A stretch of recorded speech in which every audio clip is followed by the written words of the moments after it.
of women. Then there was this touching faith, an actress touches a deity and causes an uproar by Sherwani Pandit. Then the third was keeping the faith, losing our religion. This was the third by Veer Sangvi. And the fourth one is very important is the sex slur fells Sabrimala. Because there was some news item which I have already annexed to these written submissions also. This was also the part of the writ petition, annexure 4. I have also annexed to these written submissions also, where there was an allegation that the priest has been found in the brothel with the prostitute. So this was the allegation again on this issue. I have annexed that particular news item. Counsel, what is it? Please come to the issue. We have been hearing them at length. We are hearing you at length. Come to the issue. I'm coming to the issue, but there is some problem. The problem here is this: every time this is being alleged, as if I am challenging the faith of other. I'm not challenging. Therefore, I have to bring into your lordship's notice the prayer which we have made. We have quoted the prayer. Kindly see the prayer. Yes. Kindly see page 9. Yes. I will not take much time allowed, but certain facts are to be clarified. Page 9. See my prayer A. Issue any appropriate writ or direction commanding the government of Kerala, Devasam Board of Travancore, Chief Tantri of Sabarimala, the district magistrate of this, and their officers to ensure entry of female devotees between the age group of 10 to 50 at the Lord Ayappa temple at Sabarimala, Kerala, which has been denied to them on the basis of certain anti-Hindu, ill-conceived Hindu custom or uses, as reported in certain newspapers, including an article written by such and such. Then, and consequently, in the middle of this So we understand your entire petition was based upon certain news items. news item, this was the news item, Next. and which has attracted certain lights. The rules also, like others, we have the rules also. So it has attracted certain lights here. And prayer B then is out questioning of the rules. Yes. Now, kindly see, the main thing is this: is the entire area of prayers. I am not challenging any faith. Rather, I have reposed the faith. Therefore, we are seeking the entry. Suppose if we want to enter into any temple, why we are entering into the temple? Only in order to repose We the faith. understood. How do you reconcile prayer A with para 3 on page 10? Prayer A. Your prayer A, how do you reconcile with para 3 on page 10? Affidavit. No, para 3 on page 10. So according to you, Issue prayer C. Prayer A. Yes. Prayer A is to allow the women in the age group of 10 to 50 to enter the temple. And temple. This is what you are asking. You are asking the state government, board, and every authority a direction that they must ensure the entry. I am obliged. Now, in para 3, you say you did not challenge the faith, belief. How do you reconcile with two prayers, the prayer A and para 3? according to the belief is to allow the women. So we Belief is to allow the women, that has been changed. So for that, the original belief should be restored. No, I am explaining what is the belief. What we are saying, the belief is to women should be allowed. Just I am explaining the subsequent paragraph. We got it, we understand. Just 1 minute, my lord. I am obliged to your lordships, my lord. Paragraph 3. What is the belief? Can we see that I have taken out the belief out of the judgment of the Kerala High Court that is reported in AIR 1993 Kerala 42. I have quoted the extract of it. Yes. Page 10. I am just reading. How does a juristic body, which is your association, have belief? No, I am not sure it's the belief. Body cannot be having a belief. How anybody can? A human being, First an individual who can have belief. I may just Have conscience. I will come to first see what is the belief. What is the belief? Who is the president of this association? Yes. Pardon? Who is the president of this association? President is Naushad Ali, and there was a lot of. How is a believer? I am telling every explanation. We want to Everything know is there from in the written submissions. But your lordship may just allow me to just pass on certain pages. Every question All right, your lordship is proceed. saying Proceed is further. explained in this written submission. Unless you satisfy Just us hear that me. the juristic entity has conscience. Just bear me. Just bear me. Only for a few minutes, just bear me. It will come. Your ladyship's answer is there. Kindly see what is the belief.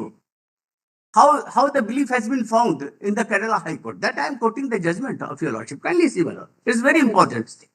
The Tantri, your lordship got it at page 10, bottom, the judgment of the Kerala High Court. The Tantri of the temple Sri Maheshwararu had mentioned about the Deva Prasannam conducted at Sabarimala by astrologers in exhibit C2. He had mentioned in that reply that in Elk, the Deva Prasannams, it was revealed that young women should not be permitted to worship at the temple. There was no such custom as something like that uses. Then further, the report of the Deva Prasannam conducted in 1985, can you see? Next page. From 5/4/1985, it is not very old, to 8/4/1985 was exhibited as exhibit clause, that is a Deva Prasannam publication, which was filed there before the Honorable High Court, the authenticity of which is not in dispute. The English translation of the relevant portion contained at page 7 of the original report reads as follows. It is seen that the deity does not like young ladies entering the precincts of the temple. This is the belief. No, like, Okay. What has been fought by the Kerala High Court? Is it in regard of the Lord Ayappa, or it is the insult of the Lord Ayappa? That the deity does not like the young ladies. This is not the belief. This could never be the belief. Your belief is like this. How are you concerned with all this? You please tell us. I am concerned. I am a woman. Concerned are you with the all chief this. priest of the country? How are you concerned? Kindly see, my lord. I am Yes, firstly. I'm also answered subsequently. mind your business. But I am coming to that particular point also. I am first a woman. Young lawyer. Then I am a Hindu. Then I am any other thing. First I am a woman. And my womanhood has been attacked. What is And you say from your own side you are putting certain words into the mouth of the Lord Yappa. We understood your But the argument. Lord Yappa does not like the young ladies. Indian Young Lawyers Kindly see. Association has no other business? They can't work for the welfare of the bar or assist the bench Malus- or the legal system of this country Malus, they are other so- than doing this kind of work? Mother, there are so many PILs Yes, that are yes. filed by the lawyers and have been admitted. And in this particular case, I will come to this conclusion. Mr. Work for Counsel. bar, work for younger members, work for their welfare. Those who are struggling in the country from rural areas, they have difficulty coming to the cities to argue cases. They are brilliant minds. People who have come from the villages, See you later. brilliant minds. You're They have no wherewithal. Work for them rather than doing this kind in the Supreme Court. Mr. Counsel, your association has passed a resolution. Not only association. No, there are five authorizing filing of a PIL, But and whether the president is a yeah, signatory to this. this is not only an association. We are asking you on facts, There are 5 other individual women lawyers also. no, whether a resolution has been passed by the association. All these questions, my lord, I will come to this particular point. When Chief Justice Deepak Mishra has refused to withdraw this petition, when there was a threat to the writ petitioner, the threat was to the Nashad Ali. Police protection was given by this honorable court All right, all right. to the petitioners also and to me also. There was a threat to the council also. Then the police protection was given. I have an exact order of this honorable To court. answer the question posed by us, we are simply asking whether a resolution was passed. No. If so, whether the president is a signatory to this association. It does not. If so, No, it what is is a his court- locus? Malad, the Justice Deepak Mishra has made it very clear, now it is a court matter. And even if the president of the association tries to withdraw this writ petition, I will not allow. Mr. That Gupta, information. Mr. Gupta, first don't mention individual names of the judges. The honorable judge was not only he remained judge of this court, he remained Chief Justice of India. So you will talk that the Supreme Court, these and Supreme Court observed like this, these and Supreme Court have like, don't attribute to individual judges, number one. Number two, the question is very simple to you. It's not a very complicated legal issue. That did the association pass any resolution? No. But even before my To brother asked, To before my you- knowledge, it was not. was there any association? How an association is formed in India? My knowledge, there is no such a resolution. Are you If there is registered there, body? I will ask for it. Are you a registered body?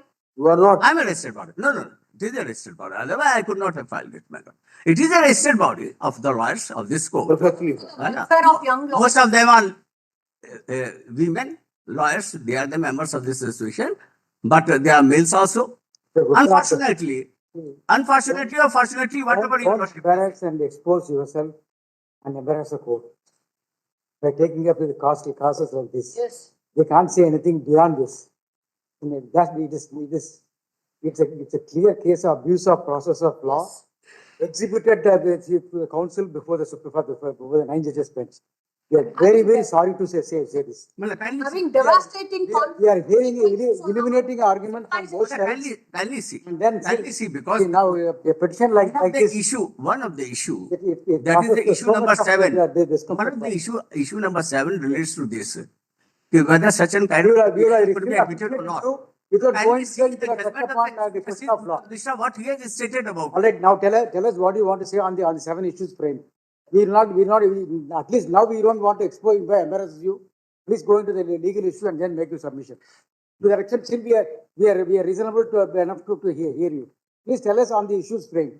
We already said, listen, we already said I'm coming. I have to address. both sides are. I have to address the issues. Listen to us. Provided the Why reference don't you listen to order. us? Provided. Why don't you listen to us? No, just a minute. Listen, 1 minute. Both sides have agreed more than once, even at the start of beginning, that we will not address the issues of fact, because that will be decided at a later point of time. We are addressing purely on the questions of law. You have said it, please go into the questions of law. That's what we are asking you. If you have nothing else to offer, say it, then we'll go to the next person. Yes. Please. Hopefully you understand what we are saying. I will, since the issue number 7 was there, I have addressed. Yes. There is an order of the Chief Justice Deepak Mishra that this cannot be withdrawn by the President because of the threat. This PIL we will not allow. That order I have already annexed with the written submissions. Perfectly well. So now it is a court matter. He has very categorically stated this is a court matter now. We want to know why you filed this PIL at all. What was it that you wanted to achieve? No, during the course of There the argument there before the must- Constitution bench, before the division, Out of it. Malad, What good has come out of it? these issues were raised at the time of the admission of the writ petition. It was before the 2 judges bench, then it was referred to the 3 judges bench, then it was referred to the Constitution bench, now it is before the 9 judges bench. So it has taken a long distance, it has traveled a long distance, my lord. And now at the apex level, before the 9 judges bench, if your lordship is asking one issue which is related to the division bench, at that moment, at the time of the maintainability of the writ petition. So, my lord, therefore I am addressing. Kindly see, my lord, one by one. Just allow me, my lord. Please go in. allow. No problem. That's what we are also telling you. Kindly see. Yes. I will. Just a moment. Now, kindly see next page.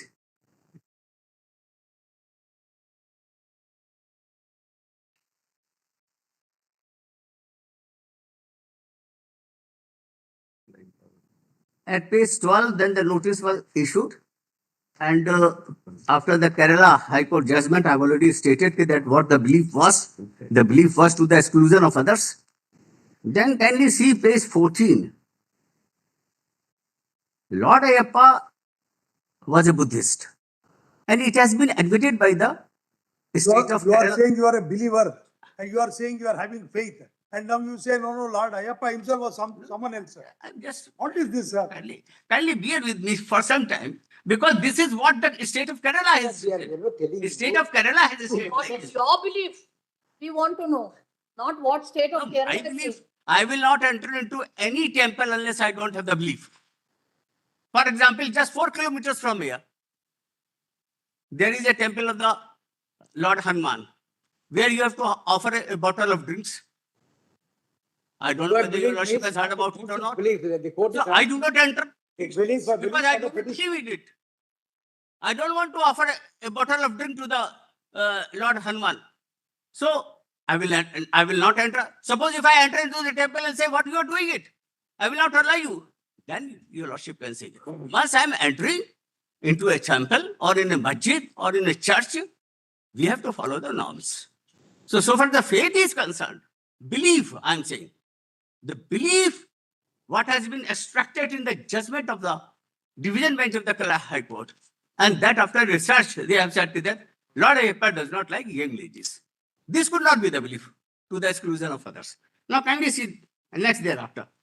So far as the Buddhist connection is there, that the great Tang records of the Western regions by Huan Sang, in his book, it was mentioned about the Lord, about this Lord Ayappa, which they used to call him Alokeshwara. Then, my lord, I have given this brief description of the Lord Ayappa, the life. I know your lordship must be knowing about it because it was believed that he is born out of the Lord Shiva and Vishnu as a Mohini. And this boy was found at the bank of the Pampa River. There was a king. So king took him too because he had no child. And he brought him up. At the age of the 12 years near about, the king thought that he will become the king. In order to stop him from succeeding to the kingdom, she said that there was some relative or something like that I will like to make him. So she instigated the king, however, to oust Lord Ayappa from the house. And she succeeded. And she said that she found that I am ill and I need the milk of the tiger. So ask this child to go to the forest and bring that milk of the tiger. It is a forest reserve. Gupta, they are not hearing you on merit. We already said that. You reserve everything when after we answer the question. Please, now we are also running short of time. Honorable Chief Justice, His Grace is enough to extend the time from time to time, only on the promise that everybody should be heard. You are eating into the time of your own colleagues. I will finish Please, before lunch. here you no problem. Please go into the Then legal issue. Once again, we are telling you, please go into the 7 issues raised. I'm coming, my lord. Don't, you're not even coming. I'm coming to those issues. Kindly have. You say you're coming, you're standing there itself, that's a problem. That you are not coming. Kindly, Please come. kindly see page. Come to the issue. Pardon, I will conclude it before the lunch, madam. No problem. Kindly see the page 16 then. Page 60, Yes. the threats part to the council and to the petitioners. And the fact is this, Mr. that Gupta, the court has made it very clear it is a court matter. Mr. Gupta, you may now come to page, Mr. Gupta, you come to page 20 of your, rest is all we have seen is. Kindly see page 20. Ah. Page 20. Now, what do Now you my want to say? preliminary objection is to the very reference order. That objection has already been rejected, reference has been made, now proceed further. But that has not been rejected on that ground. Yes. I am relying on the judgment of Justice Sudikant in this matter, in Aligarh University case. But kindly hear me. On the point of the validity of the reference order, reference is to be made to settle an unsettled law. Reference is never made to unsettle a settled law. In this particular case, the reference has been made to unsettle a settled law, which was already going on for the last 65 years. And Solicitor General has agreed. Devasam Board has agreed. The state of Kerala has agreed. They have agreed to the Devaru case. The only thing where the Solicitor General has differed is only the superstitious beliefs. That is the only point which he says either it is a part of the religion, as per the Scheduled Mud case, you can't interfere. Within the definition of the rites and ceremonies. Rites and ceremony does not include superstitious belief. I will come to that particular point later on. But first, my serious objection is to the reference which has been made by the 3 honorable judges to the 9th judgment directly, against all the canons of law which has been laid on by this honorable court. 3 judges. Their review petition was listed before 5 judges. And in the 5 judges bench, only 3 judges. That is Chief Justice Gogai, who was a new one, who was not a part of the earlier bench also. And Justice Indu Malhotra and Ajay Khanilkar. Ajay Khanilkar and Indu Malhotra were there in the earlier Constitution Bench judgment. So this was a reference order passed by the 3 honorable judges. And the other 2 judges, R.F. Nariman and Chanchul, they have rejected the review petition. They have said that this review petition has been filed under the pressure of the public, under the pressure of the worshippers. That's what he has admitted in his own dissenting opinion. That they have to comply with this judgment under any circumstances. This judgment under Article 141, you have to comply with it. And you are not complying and filing the review petition here. So this was so kindly see, my lord, the preliminary objections to this particular reference order. The reference is not maintainable, we understood that. Pardon. Your objection is that reference is not maintainable. Not maintainable, but there are decided understood cases I would like to argue. You can come to page 33, you are relying on my judgment in Aligarh Muslim University. Please, We appreciate kindly that. hear me, because I have cited certain judgments also, my lord. We are addressing a 9 judges bench, my lord. We have to bring to their notice what are the judgments which have already been passed, including your lordship. Yes, Judge. yes, that's why we are pointing out page. Therefore, kindly hear me on the point of the validity also. Because otherwise, just repeating the arguments on interplay between 25 and 26 is not going to help your lordship in this matter. Because so many arguments have taken place. These are those so many arguments which are already before your lordship's ballot. Your lordship can form the opinion. I will come in the last. But so far as the other points which have not been addressed by any side, that I will like to address. So there's something new should come before your lordship. Kindly see the 3 judges bench judgment. Para 13, page 20. For a moment. Mr. Gupta, for your facility only, I am pointing out page 33, you are summing up by citing my judgment in Aligarh Muslim University matter. You can, Aligarh University matter, of course, my lord. This you is can, your you lordship can was the read member that of and the bench. conclude that reference is not maintainable. Correct. So, but before that, my lord, just I will give a brief description. There's a Bharat Petroleum case, and this is a Pradeep Chandra Parija case. These are the 2 judgments where they have said that the 2 judges bench cannot refer the matter directly to the 5 judges bench. You have to first refer it to the 3 judges bench. And here the 3 honorable judges are referring the matter to the 9. In actual fact, the speaking order does not refer this matter to the 9 judges bench.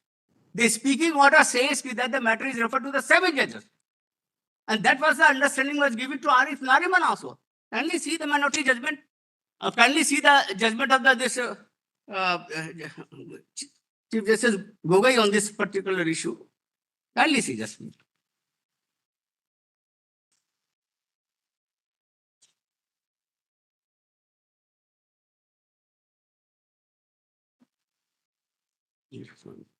Yes, one minute.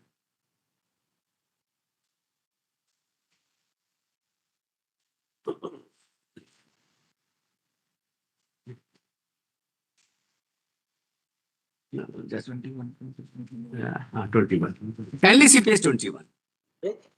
Page 21, where the matter was referred to the 7 judges. Yes. Page 21. Yes. I may just read paragraph 4.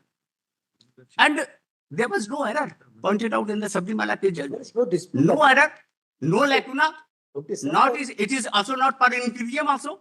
Kindly see. We agree. We agree with that. Now, can you see- The question is the reference made to Kindly 5 see judges bench how or the not? 3 honorable Or judges. 3 judges bench, as you are saying. That's correct. Kindly see The page bench is 4. a bench. Kindly see paragraph 4. Whether 5 or Page 3. 21. Kindly bear with me. Majority, minority opinion will match with majority, that's all.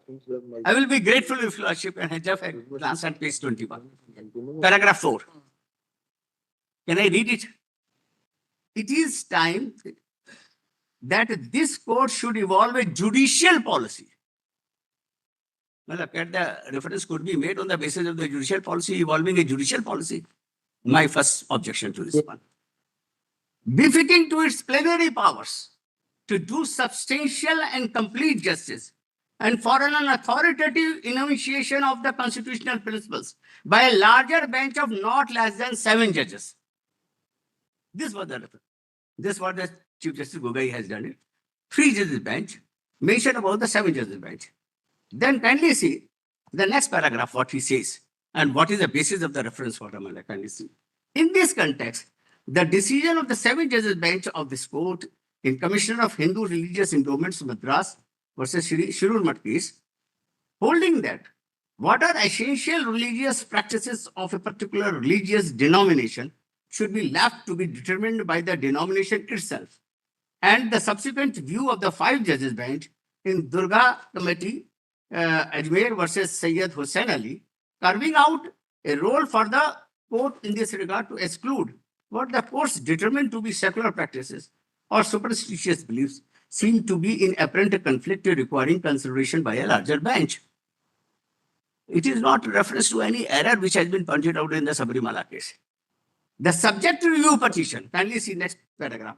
The subject review petition as well as the writ petitions may accordingly remain pending until determination of the questions indicated above by a larger bench as may be constituted by the Honorable Chief Justice of India. Now, you are making a reference for what? You don't want to review? You say it is a reference. Where we will elicit the opinion of. Mr. Gupta, objection against the reference have already been turned down by the 9 judge bench by the order of 10th February 2020. Well, I will Please, come to you that. are not filing a review The petition. question- You are not hearing a review petition against that order I of cannot 10th file. February. Well, I cannot file any review. Please The don't. question is this: Please, seven judges bench. our time is of course not of any value, but your time is very valuable. No. Please consider that part. Your lordship in may mind. think my arguments may be totally irrelevant, but even then I will request your lordships. Yeah. Hear some irrelevant arguments also. Why should we hear irrelevant arguments? Please come to relevant arguments. Sometimes, my lord, in one perspective, my lord, at one point of a time, the argument has been found to be irrelevant, and in the future, my lord, it has been found to be relevant. And most of the minority opinions have later on been confirmed. See the opinion of the Chief Justice B.P. Sinha. It is minority opinion, but it is still holding.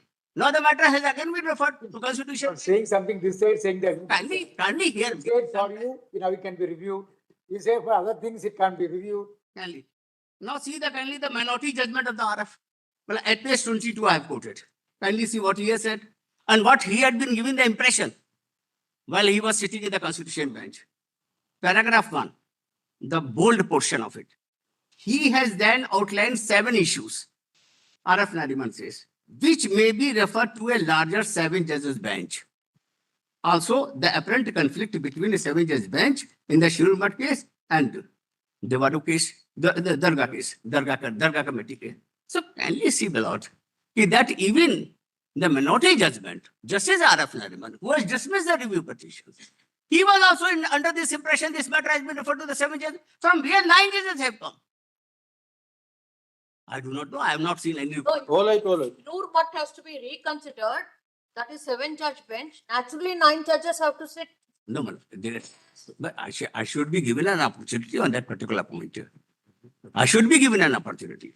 Once in the judgment, very categorically stated, if the minority judgment, RF Nariman, could follow it only a 7 judges bench, and then thereafter, the matter has 9 judges bench has been constituted. Is here only. Mr. Gupta, Because that schedule must be issue no 7:30. longer is res integra. That issue is no longer res integra. Come to your written submission, page 26. Well, I will come. Well, I will. Just come to page 26. I am coming. I am coming to that point also. Because these are the some of the issues. Just come to page 26. No, my lord, Justice Surikant has asked to just explain to the latest judgment on Aligarh Muslim University. That's why we are requesting you, please come to page 33. I'm coming. I'm coming. Whatever estoppel you want to apply against me, why don't you do that out the? No, my lord, now you Outright can come. Mr. Gupta, the problem, Mr. Gupta, problem is you are standing there and you are saying, coming, I am coming, but you are not coming. Now I have come. Now I have come. Come to page 30. Page 33. How Kindly many see. you want us The to latest say? case on reference. Otherwise, we will only come. I have come now. Then kindly hear me on this point. Page 33, para 26. The latest judgment on reference is the minority view of the Justice Dibankar Datta and Justice Surikant and Justice S.K. Sharma also, where a fractured verdict is given upon jumping reference to larger bench. In Aligarh Muslim University versus Naresh Agrawal, dated such and such, a 3-judge bench presided over by the then Chief Justice of India, by order dated 12/2/2019, made this reference to a bench of 7 judges. Here the Supreme Court was not just confronted with the issue of the minority status of Aligarh Muslim University, but was also grappling with the jurisdictional issue relating to the validity of the reference made by the 2 honorable judges of the Supreme Court by way of order dated such and such in Anjuman versus Rahmania. Then I have quoted the portion of judgment. This is in this regard, para 92. In this regard, it is imperative to refer to the findings of the Constitution Bench in Central Board of Dawood Bohra Community and another versus State of Maharashtra and another, which while adjudicating the correctness of previous decisions on the Bombay Prevention of Excommunication Act, also laid down pertinent principles on the procedure for making references. The decision in Dawood Bohra essentially clarified the framework concerning how a reference should be made, particularly when a bench of lesser strength doubts the correctness of a decision of a larger or co-equal bench. it held that. Now Then you can- kindly see the paragraphs Can which have been 1, quoted. 2, 3, 4 on the next page, that will answer everything. Next page. Well, this paragraph 12, if I Ah. can read it, Your Lordship. Kindly see. Now, this is from a Daud Bohra case. Paragraph 12, at the bottom of the page 33. Having carefully considered the submissions made by the learned senior counsel for the parties and having examined the law laid down by the constitution benches, in the above said decisions, we would like to sum up the legal positions in the following terms. Here. Number one, the law laid down by this court in a decision delivered by a bench of larger strength is binding on any subsequent bench of lesser or co-equal strength. Two, a bench of lesser quorum cannot doubt the correctness of the view of the law taken by a bench of larger quorum. In case of doubt, all that the bench of lesser quorum can do is to invite the attention of the Chief Justice Now please bear in mind every word. and request for the matter being placed for hearing before a bench of larger quorum than the bench whose decision has come up for consideration. Chief Justice means Chief Justice at the administrative side, not at the judicial side. This was not placed. Kindly see, it will be open only for a bench of co-equal strength to express an opinion doubting the correctness of the view taken by the earlier bench of co-equal strength, whereupon the matter may be placed for hearing before a bench consisting of a quorum larger than the one which pronounced the decision, laying down the law, the correctness of which is doubted. Paragraph 3. The above rules are subject to two exceptions. The above said rules do not bind the discretion of the Chief Justice, in whom rests the power of framing the roster and who can direct any particular matter to be placed for hearing before any particular bench of any strength. I'm coming, my lord. This is on the administrative side, Yes, yes. not at the judicial side. In spite of the rules laid down herein above, if the matter has already come up for hearing before a bench of larger quorum, and that bench itself feels that the view of the law taken by a bench of lesser quorum, which view is in doubt, needs correction and reconsideration, then by way of exception and for reasons given by it, it may proceed to hear the case and examine. Next page. Correctness of the previous decision in question dispensing with the need of a specific reference or the order of Chief Justice constituting the bench, and such listing, such was the situation in Raghbir Singh case also. 93. The principles enunciated in Dawoodi Bohra case enforce the provisions of the Supreme Court rules referred to earlier and also reiterate the well-established principles based upon doctrines of predictability, consistency, finality, and the principles of stare decision. The two-judge bench in Anjuman ought to have been understood and applied the law consistent with these principles. The two-judge bench in Anjuman Supra being lesser strength than the five-judge bench in Aziz Basha case lacked the authority to explicitly question the correctness of Aziz Bhasa and refer the matter to the seven judges. The next 94, in Anjuman, the bench not only referred So have you understood para 93? now. Have you understood para 93 No, what in the should- context of the factual history? Well, first, I will then read the minority judgment of Justice Shurkant in this matter, We because are that not- will clear. Let's not read all those things. You now come to para 97 and 98. That's all. 97. 97. Your Lordship, I am grateful, my Lord. In this light, we respectfully disagree with the opinion of the Honorable Chief Justice that the reference in Anjuman passes muster. Such a reading risks opening the floodgates to further complexity and disruption, where smaller benches could disregard established principles and overturn decisions of larger benches. This would erode the concept of well-settled principles and destabilize the legal framework. As such, judgment would strive to chart new directions, undermining legal certainty and continuity.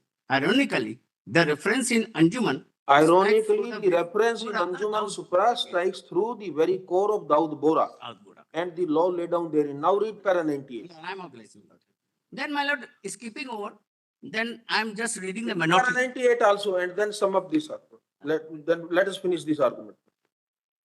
Then, page 37, paragraph Well, these are the issues which are to be decided first because the reference is under question is very doubtful. What you cannot achieve directly, you cannot achieve indirectly. You want the Sabarimala to be reviewed, but you don't want to say because you could not find out a single error in that judgment. And what you are doing, you are taking around about there are so many cases, and therefore a judicial policy is to be evolved, and therefore the matter is referred to the 7 judges. Then all of a sudden the matter comes before the 9 judges. And I was never given any opportunity to argue on the validity of the reference order. No, sir. For the first time I'm arguing. No, sir. Come to page 26. 26. Yes. Already Page been answered. Page 26. Come to page 26. 26. Your I'm just- additional I'm obliged. submissions. I'm obliged. I'm You just yourself quoted page 26, my lord, paragraph. 26, begin from the last Paragraph paragraph 23. 22, starting at the end of page 25. Please read that out and then make your submission. Yes, 10 to 2020. This Yes, proceeding 10 to 2020. correct. That all the reference made by 3 honorable judges was to only 7 judges. Yes. The then Chief Justice S.A. Bobde referred the matter to 9 judges bench. Nobody can refer it to the 9 judge bench. Sir, please read it. Please The read it. relevant paragraph 5 is quoted under. Yes, now read that paragraph. The bench of 9 judges was constituted by the Chief Justice of India to answer the reference. At the threshold, upon the objections raised by the party taking exceptions to the reference, that was a different objection. I will come to that particular point. And an issue as to whether this court can refer questions of law to larger bench in review petition was in review petition. That is very important. That was the issue. Their request to hear the issue regarding the maintainability of the reference as preliminary object questions was acceded to. And we have heard the learned counsels for both the sides under maintainability of the reference. My lord, what was objected to? Just I will tell you. I was not heard in that matter also. I was also not heard at the time of the framing of the issues also. I was completely excluded. Writ petitioner counsel was completely excluded when the issues were Read framed. that further. Sir, just a minute. Kind- Why this one? Why this one? When I raised the objection, my lord, before the 9 judges bench, all of a sudden from the other side, they came out with a plea that this reference could not have been made in the review petition because there is a lot of dichotomy. This reference order has not been registered as a reference case as per the Supreme Court rules. Yes, that is It is a review. Sir, Kindly if see. you read the order, next Next paragraph, Next paragraph. 11/5/2020 order, you quoted a paragraph there. If you would- Undoubtedly, I'm reading. But I'm telling you what was the context of the challenge. With respect, Ah. if you go through that order, what you are canvassing before us today I'm was exactly. I'm only on different platform. You were- in the you are reference order. exactly raised I'm that the coming. I'm Supreme coming. Court I understood your last do question. not permit a reference on a review petition. Then the power of the Chief Justice to make the reference was traced to an Article 32 petition. And it was said that in Article 32 petition, the power of the Chief Justice is not governed by the Supreme Court rules. And this decision in 11/5/2020 was passed by the Chief- earlier 9-judge bench And- and remains binding on this 9-judge bench. May I clarify And on you this issue? please now come to page 40 and I think then you can Page sum up 20. your argument. 40. Page 40, last paragraph where you are quoting my opinion. If you read next 2 paragraphs, that your Page argument 40. is complete. That is a judgment. Just kindly see page 39 bottom. 39 we have seen. After that 40 you can see. Page 40, this 40. it is in continuation. Last 2 lines of the page Yes, 39. yes, please. It is it. Justice Dibankar Datta. My lord, Justice Dibankar Datta was sitting along with Justice Surikant and Justice S.K. Sharma, my lord, has attempted to clarify and reconcile the conclusion drawn by the Supreme Court in Central Board of Vora and a case. Insofar as smaller bench cannot dictate the numerical strength of larger bench, as that discretion lies solely with the Chief Justice of India. That's what my contention is, in his capacity as the master of roster, but on the administrative side, not in the judicial side. When a smaller bench doubts the correctness of a decision of a larger bench, it has only 2 options available. First, it may place the matter before the Chief Justice for consideration, without prescribing or directing the composition of the proposed larger bench. Second, it may refer the matter to a bench immediately higher in strength for reconsideration of the earlier view. Only a bench of co-equal strength can doubt the correctness of an earlier decision passed by a bench of equal strength, upon which the matter may be placed for hearing before a bench consisting of quorum larger than one that delivered the original judgment. Now, kindly may I proceed further, or I may just skip over and then come to the bottom. Justice Surkante judgment in paragraph 94 really encapsulates the precise problem with the reference order in Anjuman Rahmania case. Now please read carefully 263. Kindly see, my lord, this judgment, minority judgment. Sometimes minority judgment, my lord, are much becomes in the future much more important than the majority judgment. Yes, yes. Read para Therefore, the We agree therefore with the you. judgments are overruled, my lord. Mr. Gupta. In one way or that way, my lord. Mr. Gupta, Kindly see. Mr.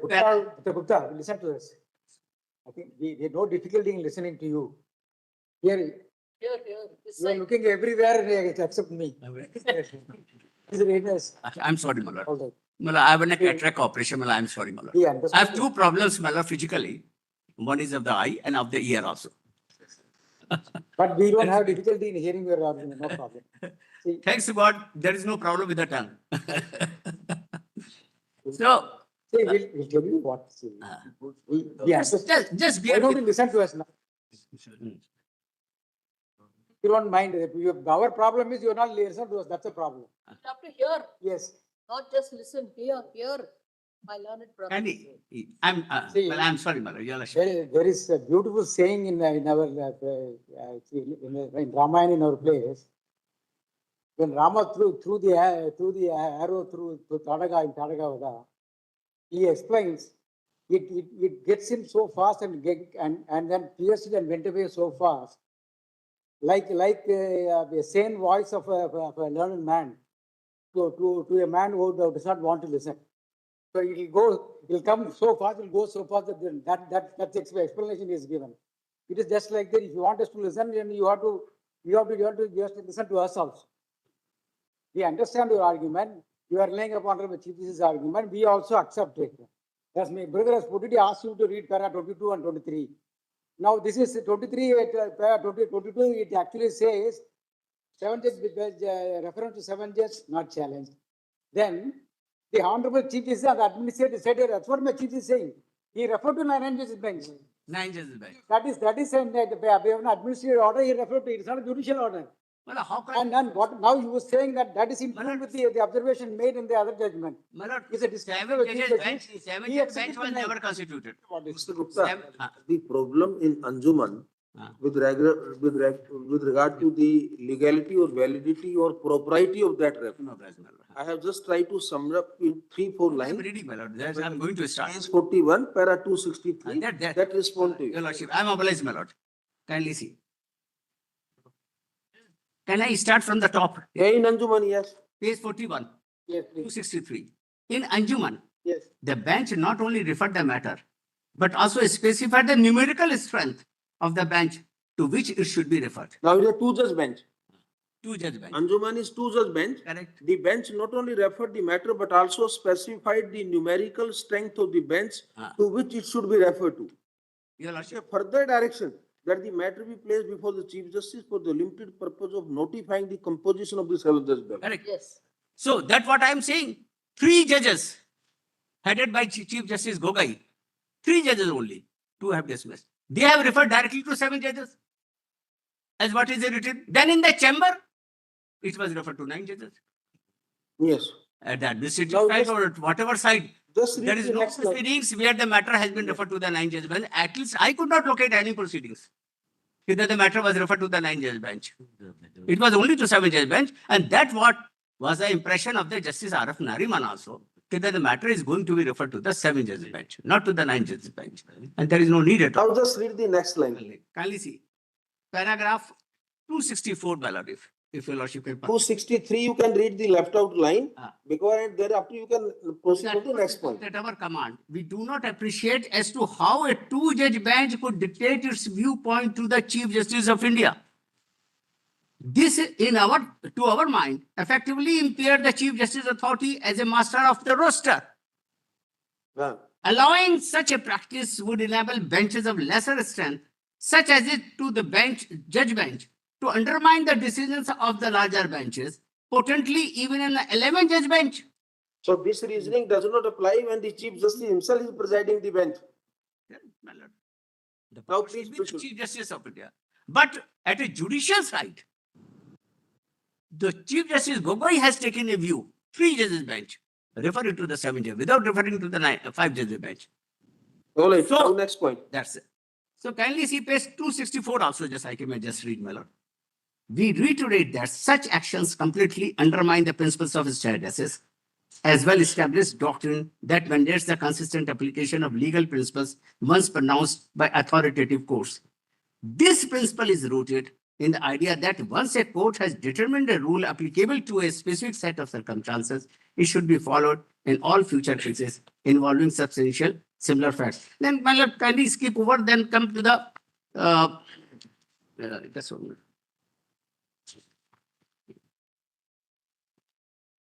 You can now come to your part 3, page 50, Page page 50, 50. part 3. Then, my lord, the presidential reference also, my lord, just for a moment. Because presidential references 2 or 3 times, my lord, has been referred back to the president. Under Article 143, in Ayodhya case, the reference was there. I was there at that moment of a time. And in Ayodhya case, reference was challenged by R.K. Garg. And this court, after dealing with the entire propositions, then he came to this conclusion that these questions cannot be answered. This is another aspect of the reference one. Apart from validity, at the preliminary stage, whether such and such judges, this bench could refer it to the larger bench, is keeping the middle bench. There is another issue here is this, whether the issues which are referred to your lordship, and I've already stated, when the issues were framed, the counsel for the writ petition was not included. There is a speaking order of the Chief Justice Bobde. He has selected some few senior lawyers and said that they will decide what will be the issue. We should be added to it. And that has been given the stamp of approval by the Chief Justice Bobde. These are the issues, 7 issues. So those issues, I was not there. Now those issues, if had been there, I would have also incorporated the issue relating to the validity of the reference order. So I could not incorporate that particular issue. Now you can come to your preliminary submissions. Now- Right. Sorry, man. Now, so far as the presidential reference is concerned, my lord, this is kindly see, there are page 43, kindly see. Presidential reference is over, Mr. Gupta. Now you can come to page 50. 50. Well, one thing I want to make it clear, in the presidential reference, there is a specific provision in the Supreme Court rules. The problem, my lord, because we are the advocate of the courts, so we know how to deal with the registry and how to deal with the Supreme Court rules. The senior advocates may or may not enlighten on that views. Whatever your lordship, the Chief Justice of India has got the power to constitute a bench. Here the doubt has been created, can he constitute the bench of any number of the judges? Can he constitute the bench of the 11 judges or 13 judges for overruling a bench of the 3 judges bench? There has to be certain guidelines. That has not happened. Huh? That has not happened, so you don't have to go That's, into it. that's correct. Therefore, since the Chief Justice being here, it requires a little bit amendment also. Because this case has not been registered as a reference case. Presidential references cases are always registered as a reference case number 1, 2, 3, 4, like this. And so far as these references cases, because your lordship is saying, I'm not saying, because reference case in a review petition, and then your lordship says it is a reference case only. Reference case has not been registered under the Supreme Court rules. So there has to be a little amendment. So there has to be a little amendment, very little amendment in a provision that reference case must be separately registered where there will be no parties. Now my problem here is what? The same review petition cost title is here.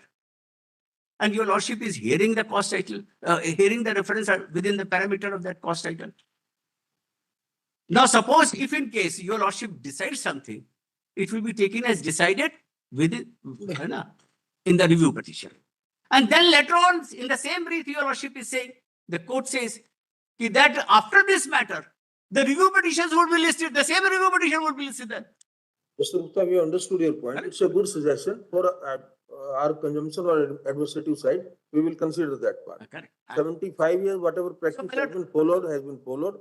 But if you want a new practice to be introduced, maybe that you have a good suggestion, we will consider that. No, Now so you far can- as, Malad, only the, just 1 minute, 2 minutes I will have it. So far as the reference is concerned, presidential reference, which is very important. Is Why are you unnecessarily wasting time on presidential reference? only 1 minute I will take. Why I am saying is this. The merit of the reference will also be examined by this honorable court.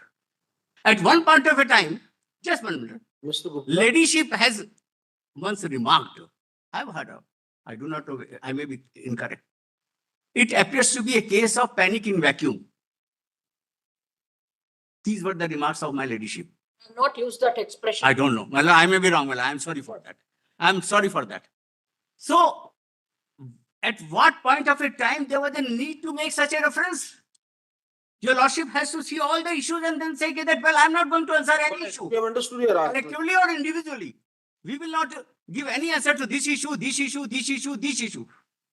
I will, so collectively or individually, as in the presidential reference also, the court has said, well, I'm not going to answer these issues, which have been sent by the President of India under Article 143 of the Constitution of India. So your lordship has also to examine whether every issue is to be addressed by every judge of this court, or the judge may say, well, this is well settled, I'm not going to disturb anything, and we are not going to answer this issue. Kindly see next. Now you come to page 50. You have preliminary objection. Now, preliminary submissions, my lord. I'm grateful to your lordship. Page 50, para 31. Now, there are certain preliminary submissions which I have made. Before coming to the merit, 2 or 3 things are very clear. This is a reference case. This is not a review petition. Or the cost settle is of the review petition. So far as Sabarimala is a religious denomination or not, that has been conclusively decided by 4-1, and it cannot be obeyed. Why? Because there is no such issue referred to your lordships. Even what are the essential ingredients of constituting the religious denomination? That will also not be discussed by your lordship. Some have tried to address on those issues, but this is not the issue here. Conclusively, it is. So it cannot be disturbed. These findings are. Now, whatever the Sabarimala has to take the help is of the non-religious denomination. We understand. One next one. Kindly see. Next. So far as the rule 3B is concerned, 2B, 3. Kindly see. 3B. Of the Kerala Hindu Places of Public Worship, Authorization of Entry Rules, 1965, page 51. That has been declared to be ultra-virus by the 5-1. This has also not been referred to any of the issues which it relates to. So it is also conclusive and final. Yes. So Sabarimala case cannot be touched, whatever may be the reference order, whatever may be the judgment. Sabarimala case cannot be referred to, it cannot be reopened. It is final and conclusive, and your lordship has to implement that particular order, despite all the public protests or the protests. We already said we agree with you on this topic. Yes. And Yes. I'm of less, my lord. Kindly see next, my last on merit.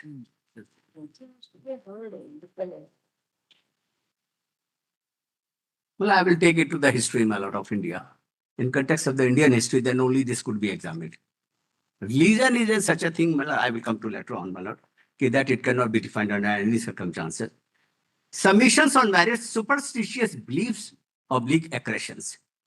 That the Solicitor General on behalf of the Union Affidavit, that is very important, my lord, where we are differing to from the Solicitor General, agreed that in case of conflict between Articles 25 and 26, they should be harmonized to the extent that while giving right to religious denomination under Article 26, right of individuals under Article 25(1), and that of a state to make law under 25(2) may not be reduced to husk. Husk is very important in the judgment of the Devaru case.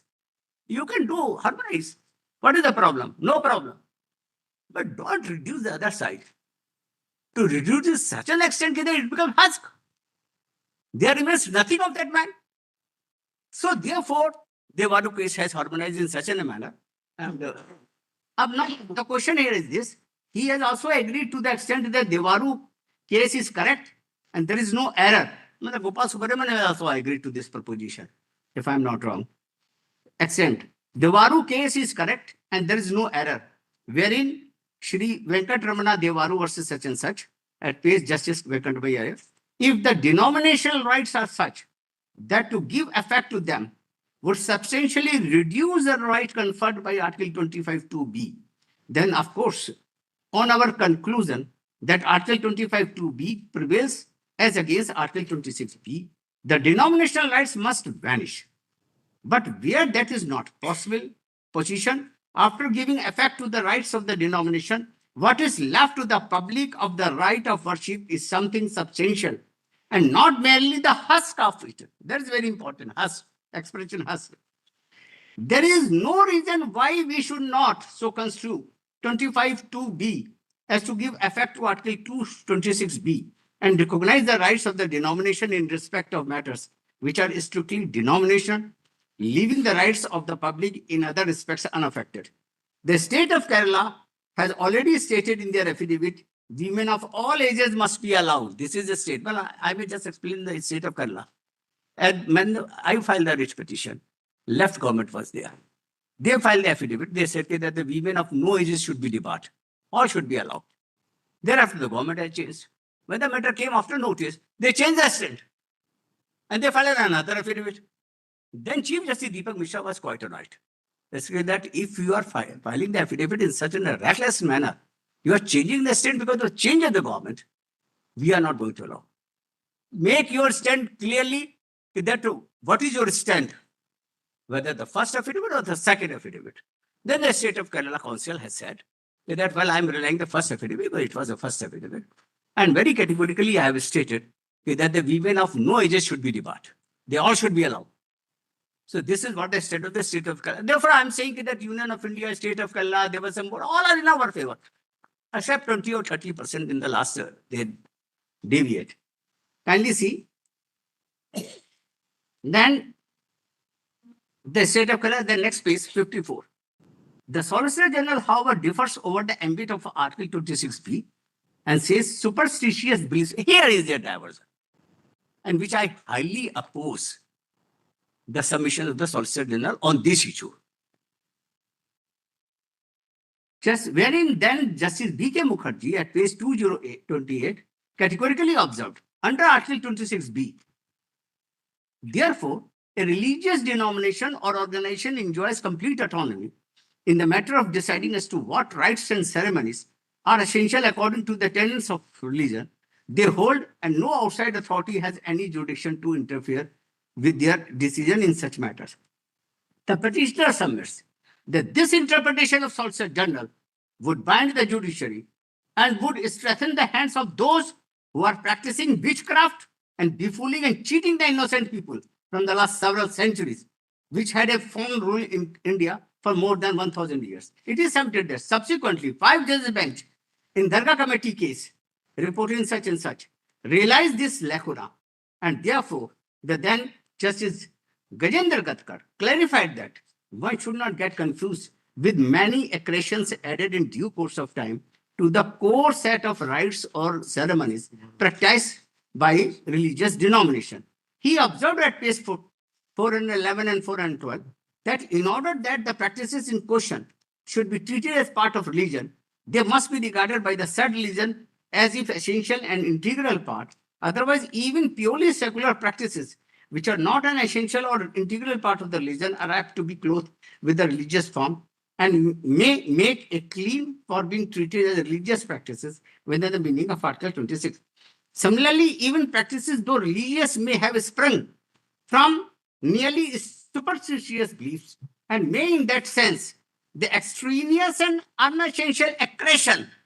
Well, this is very important. What Justice Gajendra Katkar was of this opinion.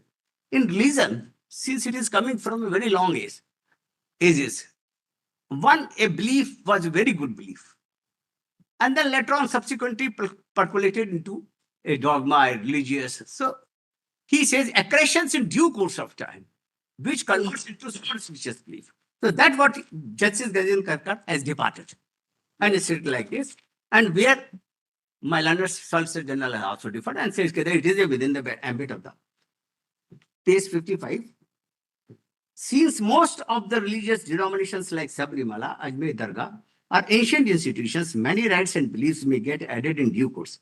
So the core religious practices could be permissible under Article 26, but not all historical accretions, including many ill practices like superstitions, which may in due course of time may get added to the basic theme of that religious denomination. The Solicitor General failed to appreciate the danger of religious horrors practiced in many parts of this country, not in the country, abroad also, my lord, which do not fall within the ambit of rites and ceremonies. Now, kindly see the Khajuraho temples, my lord, and some Odisha temples, my lord, which are being erected on the advice of the Agmas. Kindly see, para 34. It is submitted that if superstitions were permitted in the name of religion, and even judicial review is not permitted, 32, 142, 226 has no value. Then whatever has been achieved since abolition of sati in 1829 shall be undone at the very apex level. It is submitted that voluptuous images in the form of Mithun over the outer walls of Khajuraho temples between 885 AD to 1050 were for the purpose of pleasing the bhutas oblique spirits, which is perfectly as per the architectural design proposed by Agmas, as per Agni Puran and other Hindu religious scriptures like Brihat Samhita, Matsya Purana. Next, please.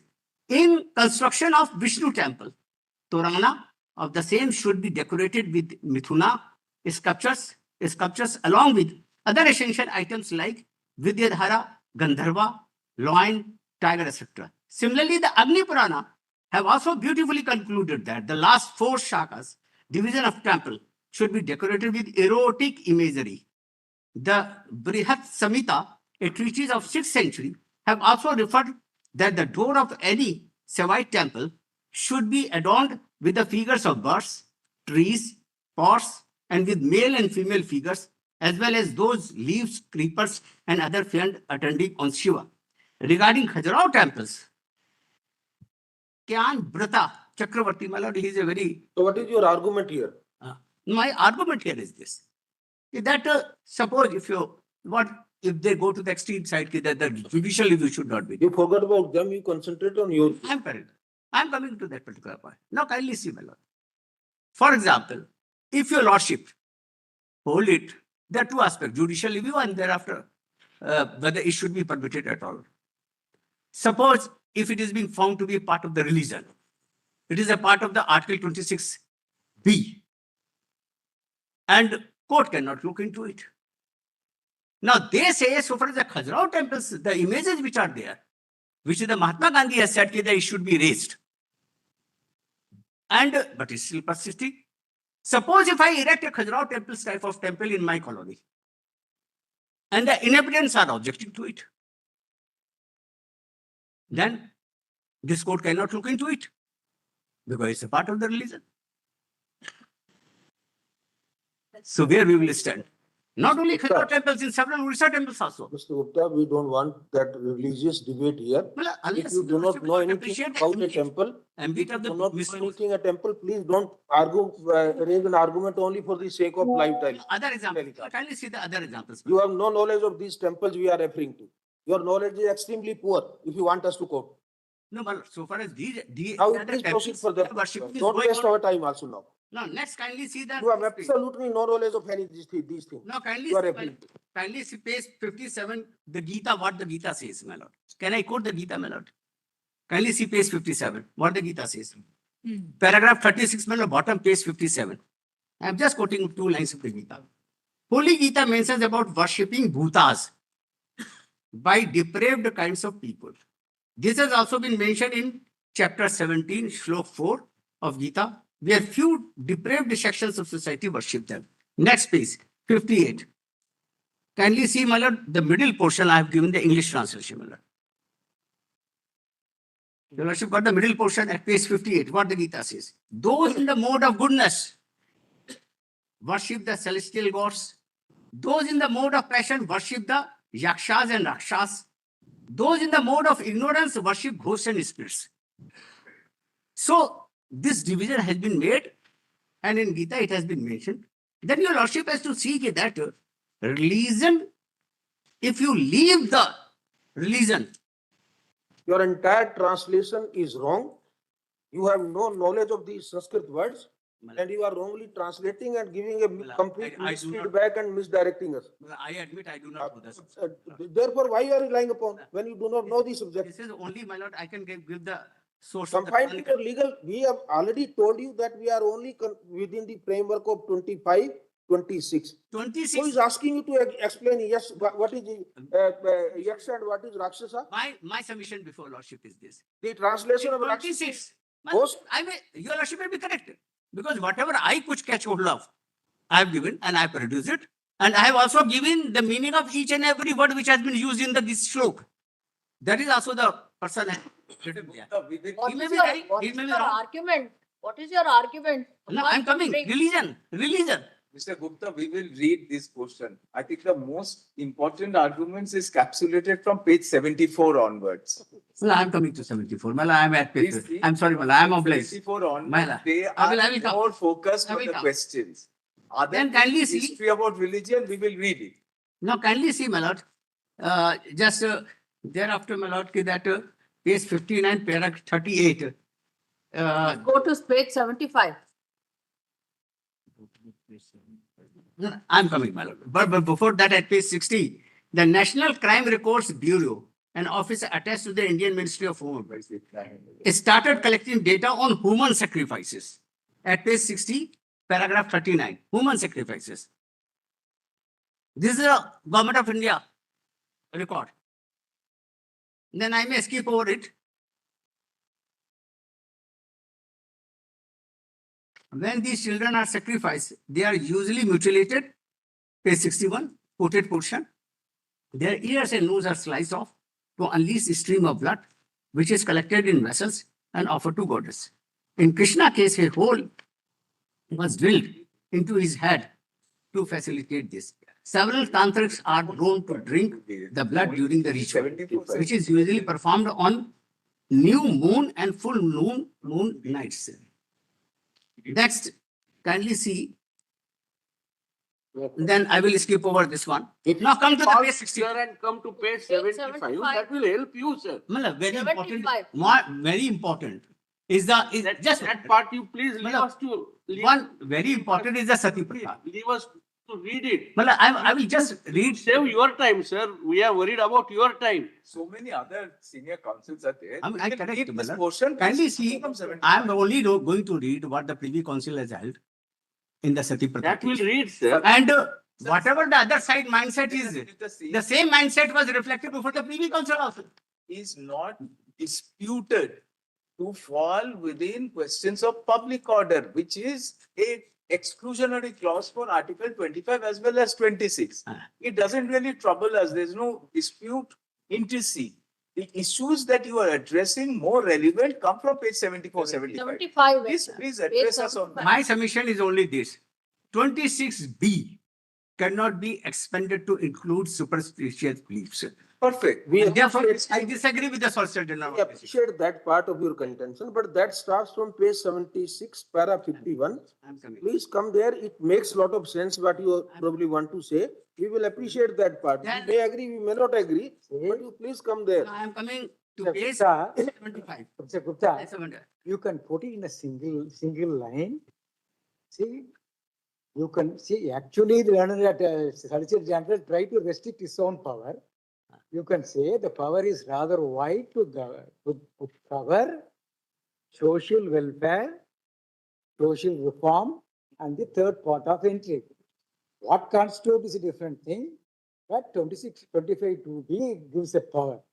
Though he himself is circumspect in saying we don't wish to exercise it, except but he gives an example of these are the areas we probably venture into. Several superstitious Actually, he wanted to just, witchcrafts, etc., Yes, which sir. are prohibited by law by several states by making legislative. other words, his argument is such a power can be used very sparingly in a given situation. Because obviously it will have a reflection on the religious practice and therefore religious belief. We are quite conscious about it. It is not for us to trigger it by assignment required. Yes. Unless we are satisfied the parameters, we will not do it. That for that they are saying. We understood the argument. Hope you will also be appreciating that. That is why we put a question to you. Under which power you amended section 6 of the Hindu Succession Act? He said 26 2B. Is it a superstition or something like that? It's a reform. When it comes to reform, it can be done.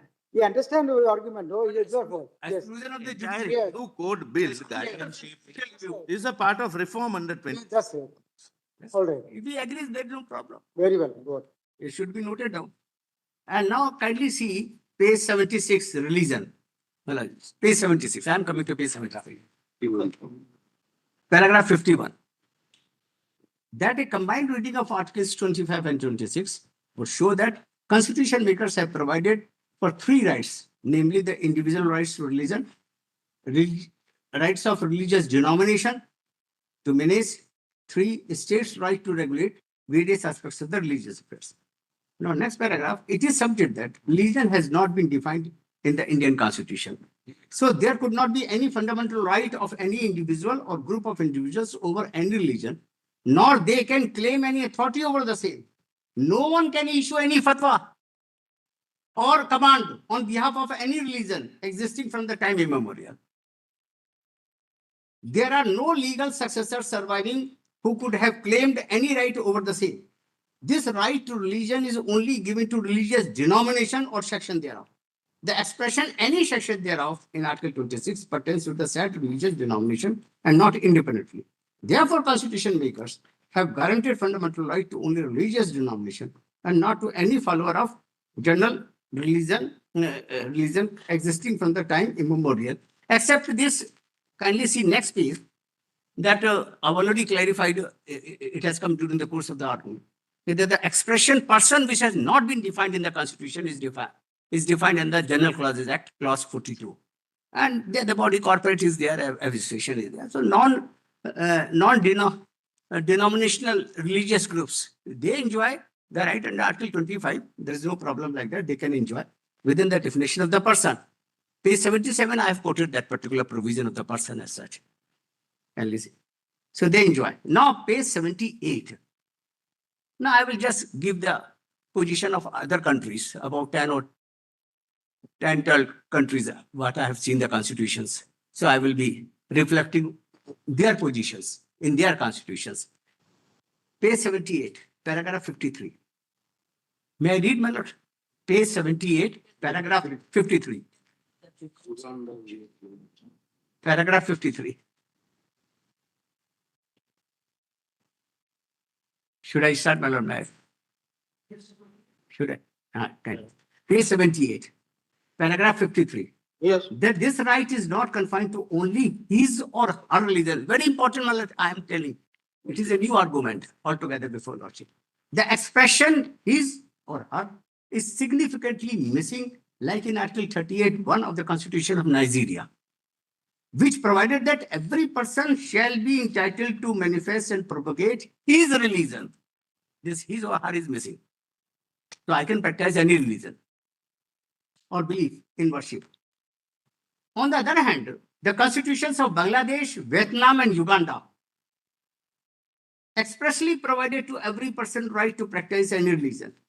For example, Article 41A of Bangladesh Constitution provides that every citizen has a right to profess, practice, and propagate any religion. They have categorically mentioned in their constitution. Similarly, the Article 24(1) of the Constitution of Vietnam provided that everyone has a right to freedom of belief and religion and has a right to follow any religion or to follow no religion.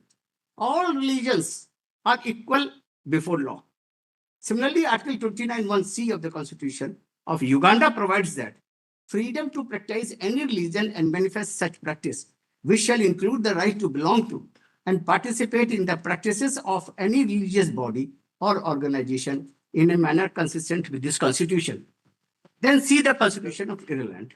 It was so because our Constitution borrowed principles from Article 44 of the Constitution of Ireland, which has confined rights to only religious denomination.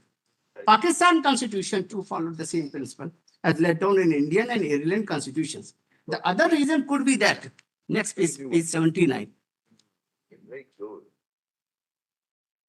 All right, we understood that part. Now kindly see. Then you are referring Then to HM Sirvai at page 80. page 80. I'm a blessing. At page 80, kindly see that. Third line from the top. The religious institutions carry many religious activities, ritual ceremonies, and without entry into the same, one may not fully practice religion. H.M. Sirvai in his book, such and such, the para 12.50, it is obvious that religion has both a personal and institutional side. No doubt, men may pray in their homes and hit the heaven with their prayers. But throughout the ages, men have worshipped in temples, churches, mosques, and the like. In practice, the personal light is inseparable from the institutional, and a person would justify complain that he had been denied the freedom of religion if the right of private worship was conceded, but the right of public worship was denied. Article 25 to 28 recognize this twofold aspect of religion. Thus, right to practice religion includes right to entry in the public religious institutions. This right is not limited to citizens, but to all persons of any faith. Well, this is very important. This is my separate arguments. I understood. I can, as a matter of right, can go to the masjid. Nobody can, provided we follow their rituals, whatever they have laid down. It does not restrict one's right to his or her own religion, but to freely profess, practice, and propagate any religion, thus barring a case of FGM, female genital mutilation, my lord, FGM I have given in short, which is not only unconstitutional, but also penal in nature. Other four cases related to entry of women where constitutional makers have not only given ample protection to the religious rights of women, but have made it at part with men using the expression equally in Article 25 of the Constitution. The next expression, freely, while my learned sister was emphasizing upon the word freedom, freely, is very significant, as there are no fitters over the right till it does not disturb public order, morality, and health. Thus, entry into religious institutions being part of this right could be exercised freely under Article 25(1). It may be submitted that the expression free is concomitant with similar rights of freedom. Next page, guaranteed under Article 19(1). But this right under Article 25(1) has been codified separately from Article 19(1)A to G, while providing for certain rights under Article 19(1), like right to freedom of speech and expression, right to form association and assemble, right to freely move in any part of the India, including right to trade and profession, etc. The Constitution makers took care not to provide for right to profess, practice, propagate religion in Article 19(1), because rights under Article 19(1) are limited to only citizens only, while right under Article 25(1) is available to every person. It may be stated that in several constitutions, this right has been clubbed with other rights. For example, in Article 29 of the Constitution of Uganda, religious rights have been clubbed with other rights by providing that protection of freedom of conscience, expression, movement, religion, assembly, and association. Similarly, in Article 2 of the Canadian Constitution, while providing for religious right under Clause A, Clause B, provided for freedom of thought, belief, opinion, and expression, including freedom of press and other media of communication, Clause C, provided for freedom of peaceful assembly, and Clause D, provided for freedom of association. Since religion has always been regarded as very intrinsic to human living, like right to life and liberty guaranteed under Article 21, and so every person has been given separate right under Article 25(1), subject to public order, morality, and health. It is subject that the expression free, appearing anywhere like in Article 19(1)A, carry with it corresponding duty, so as not to disturb others' right to also exercise their right. There is no such concept like absolute freedom, and which may create disorders, and hence this right has been made subject to public order, which could be ordained not only by state, but also by religious institutions. Again, the expression freely does not mean that one can engage in any kind of ritual. Again, I am coming to that particular point. You can freely exercise, but not any kind of the freedom, any kind of the ritual. If the expression freely is to be read in juxtaposition with the expression equally, it would mean that every person can exercise this right, which includes right to entry, freely at par with everyone subject to public order, health, or morality. If this right is exercised at the place other than religious institutions, then the same shall be subject to public order maintained by state. But if this right is exercised freely and equally in religious institutions, then the same shall be exercised as per reasonable and non-discriminatory norms laid down by their managements. The next expression, belief, my lord. That's very important. Although this issue was not in the Sabarimala case, my lord. Because what was there in the entry point? Entry is not the belief. It is the your belief cannot be this, that, well, my belief is this, I will enter, you will not enter. This could not be the belief. I don't agree with that belief. Paras 56. The next So expression. that means people who did not have any faith or belief in that Lord want to enter the temple. Well, That is your if- case. Yeah, will you take the undertaking before the entry of the temple? No, If this is your- the undertaking you your give me case that you was- believe in this faith. Your case was people who don't have faith and belief in that deity, allow them to enter. No, That was your plea before how your the ladyship, court. how your ladyship has come to this conclusion? I do not have the The whole faith. case they are saying from No, what you have been arguing. I am having full faith, therefore I am entering. A person. I have given the example of Balaji Mandir. See, this is quite serious. A person who has full faith and belief in the Lord or the deity, the goddess, Naturally. will follow what is required for the performance of course. worship. Of course. If any such devotee is saying, I will break all Not that. niyams and even then I will enter, No, but such person cannot be encouraged by this court. I understood your What we are saying. I understood your ladyship. It's a question of belief. We are not on superstition. We are leave aside superstition. We are on the serious issue. Anybody saying who has faith and belief in a particular deity, Lord, goddess, let us take, or even any other, religion also. Of course. Wants to I agree. Yes, I agree. such a person will not say, I will break the niyams and this court must give me the support for But it is not in this case, Bala. In Sabarimala case, it's not the case. what else? Sabarimala case, the case is this, that I am entering with a firm belief to follow all rituals which are prescribed for any worshipper in the Sabarimala temple. But you say, my belief is this, I will go, you will not go. You are not a true believer. That's what in the Kerala division bench judgment is there. In the true If the Lord Ayappa does not like young ladies, from where they brought it? And you have imputed this verse into the mouth of the Lord Ayappa because he's not here. Such kind of the words could be imputed by the astrologers. And that too in 1985 only. 9 judges. What was the controversy which was brought The to this court? controversy and is regarding the by belief. this court is the question. Therefore, I am saying, what We is are the belief? repeatedly asking our case. Therefore, I am asking you, what is the What belief? was the controversy brought? Why was it entertained? What are we as 9 judges doing now? Kindly see page 82. Whatever their rights, what their ceremonies, what their beliefs, I am adhering to. There is no problem like that. Mr. Gupta, we understand your argument is Lord Ayappa has been made to believe to be a brahmachari, not by any religious practices, but at the asking of some astrologer. That is one your argument.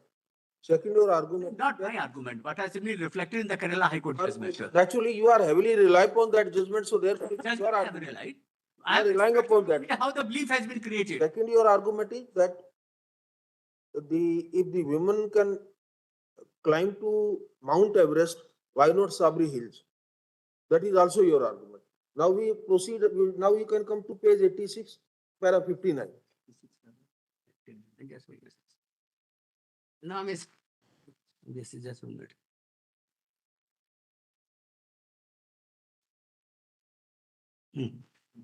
I'm a blessed man. Where you have explained the expression or any section thereof. Section thereof, my lord. Please. Yes, sir. This provision confers right not upon religious denomination, but also upon section of said religious denomination. The expression or any section thereof. Thereof is very important. It conjunctive with the expression religious denomination. It cannot be separated. So that section of the person must be belonging to that religious denomination. But this is not the case which is applicable in Sabarimala case, because 4 to 1 it has been held, it is not a religious denomination. The expression or any section thereof is conjunctive with the expression religious denomination and does not exist independently. Any section thereof means that they must be belonging to some religious denomination. The expression thereof connects it to the religious denomination. Otherwise, the constitution makers would have employed the expression any section of society, but they have not replied. Section thereof, which would have widened the scope of Article 26A to 26C. The aforesaid right basically confers following rights: right of religious denomination or any section thereof to create any religious institution for both religious and charitable purposes. Right of such religious denomination or any section thereof, so created to manage its religious affairs. Right of religious denomination or any section thereof, so created to own, manage property. Well, just for a moment, my lord, I can just pause for a moment, my lord. Why there was a need for this Article 26B? Unnecessarily. When you are giving the freedom of religion to everybody, it should also be given. The religion was different. The expression in A, what it uses, religious and charitable. That what Indra has also stressed upon it. The expression, that is very important. And, not or. Why? Because large number of the religious charitable institutions are imparting education in different parts of the country. There is a DB Trust. There is a Sanatan Dharma Trust. There is a Arth Samaj Trust. There is a Vivekanand Trust. They are running hundreds of schools, not from today, from the starting of 19th century. They have set up their setup. Now, all these religious and charitable institutions, the constitution makers were keeping in their mind that they should not be interfered with. The moment you will start interfering into all these aspects, it will create a lot of problems. So they have carved out separately religious denomination. Okay, some powers should be given to them. But don't make them, this is not subject to judicial review. You cannot touch 32, 142, 226. This, I don't think that this should be even the issue in the area of the issues. We appreciate that part. Para 61, in fact, you explained. Yeah. In para 61, you have explained this aspect. You can read that Just 1 minute. few lines. Kindly see. I'm a place. This page 88, para 61. The state's power is not confined to Article 25(2), but also to every individual denominational and non-denominational right which is subject to public order, morality, or health. Thus, both Articles 25, 26 would be regulated under the expression subject to public order, morality, or health. Moreover, a state under Article 25(2)A can to regulate any aspect related to religious practice in any such religious institutions. The massive power was given by constitution makers to the state after experiencing from conflicting judgments delivered in Australia on unique Jehovah Witnesses. There is a famous case that has been mentioned several Supreme Court judgment, and the judgment delivered by American courts over compulsory enchanting of national anthem in classroom, as stated in Shirur Mat case at page 1028. May I read this one?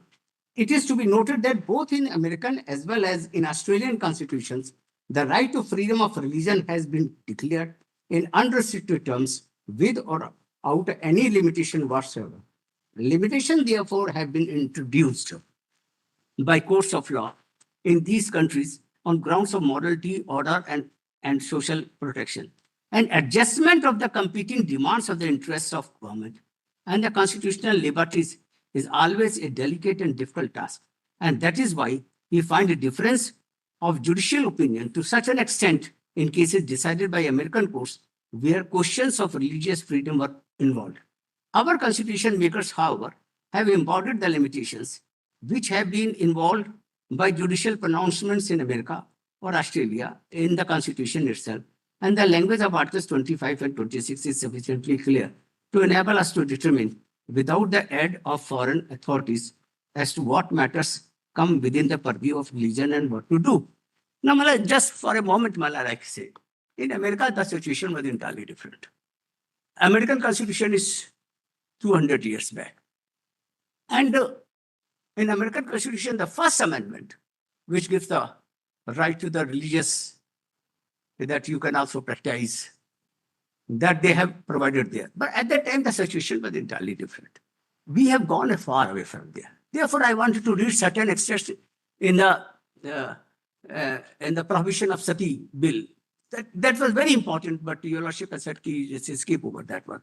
Because that was the same mindset, which is the mindset of the other side. There is no difference between the two. I would have proved it what argument they have made before the Privy Council. Same argument which the other side is making the arguments. And I've quoted those arguments before the Privy Council. And your Lordship can look into it, that what arguments were placed before the Privy Council committee, that how they have tried to protect it. And there was a resolution which has petitioned the Privy Council against that bill. And in that resolution was by the Hindu Raja, and some 53 people were there. They petitioned against this provision bill before the Privy Council. And they also passed a resolution that whosoever will be supporting this bill whereby sati has been prohibited, he will be excommunicated. All right. This was a resolution on the court. So what do you say now, interplay Now, between kindly see. 25 and 26? Para Interplay between 25, 26, paragraph 63. 63. Interplay. Interplay, there is a lot of arguments I've already taken. Some I've already argued. But your Lordship, I think you have summed up those arguments very well. Anything new you want to point out here? Almost the arguments once the other side has already accepted. Well, I may read those one, no problem. But the thing is, Those have been this, argued that well. it will be a repetition. Essential religious functions of religious denomination. They are the Shirur Mat case, that Attorney General opinion that already been read That's by right. several people. I don't want to trouble your Lordship on that. Huh? So Therefore, I page was saying that 96, I think. now exclusionary practice at page 96. Kindly see. That is very important. Because this whole reference is with respect to the exclusionary practices. Whole reference. There are 2 or 3 cases the bench has got it, and making it the ground reference was made. So I'm very touchy about the FGM. I say that any kind of bodily mutilation, whether it of male or whether it is of female, not only male, not only female, male also, because he is a child. And you are subjecting to some kind of the thing. This is a century-old practice. In all, not in the Christianity, but 2 Abrahamic religions, coming from Adam and Eve, and 2 Abrahamic religions of Judaism also, this practice was practiced, and that has been followed in the Islam also. It is not in the Islam as such. It is not the essential part of the Islam, male circumcision. But it was already going on. So nobody has given thought to it. And whenever any reformer will come out of it, then few people may just start crying that no, this is against my religion. It has nothing to do with the religion. There are so many things. Like Urdu is not the religion of the Islam, but still some people, they believe it like this, that Urdu is a religion of the Islam. It has nothing to do. So there are certain customary rights which bodily affect. Therefore, the main jurisprudential issue which was in the Satyapatha was what? Which will prevail? State or religion? State says, this is my right. You cannot murder anybody. And practice says, no, this is my right. Religious people say that. What the William Bentinck said, you have not consulted well the Hindu people. Then what the William Bentinck said, that you kindly postpone it. Then the William Bentinck said that I will be failing in my duty.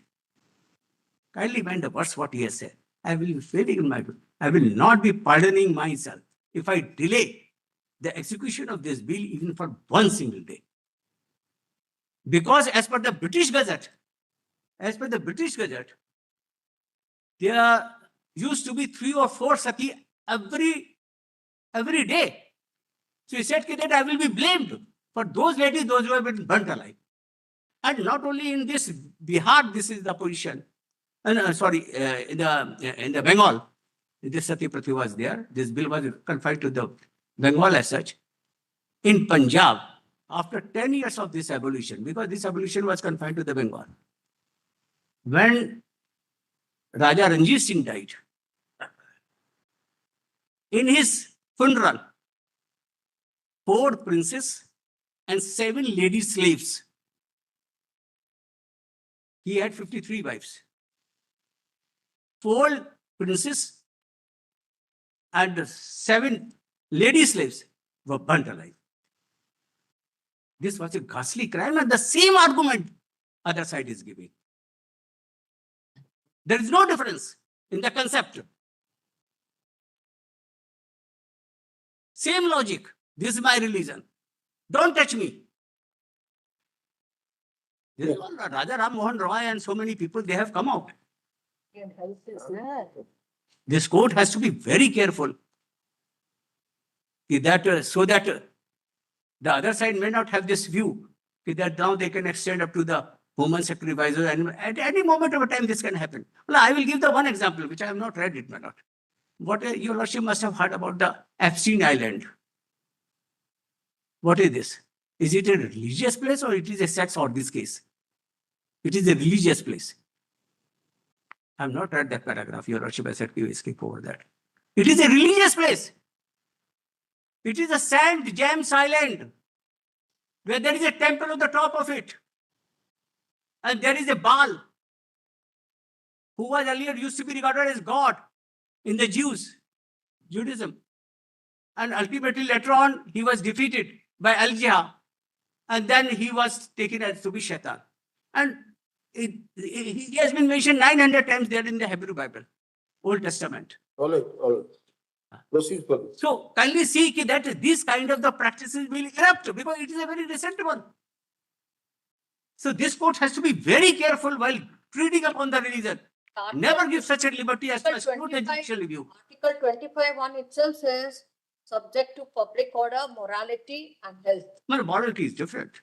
Yes. Well, There are morality has riders already. a crime is a crime. And that was the case before the Sati Pratha. That's what the William Bentinck has said. He has said this is a state subject. And religion used to say, no, this is my religion. This is my subject. And he has asserted his right of this. And I've also given a tug of war. How there was a James II, he fought with the Pope. How Cromwell has executed the Charles I and then brought the democracy in this country.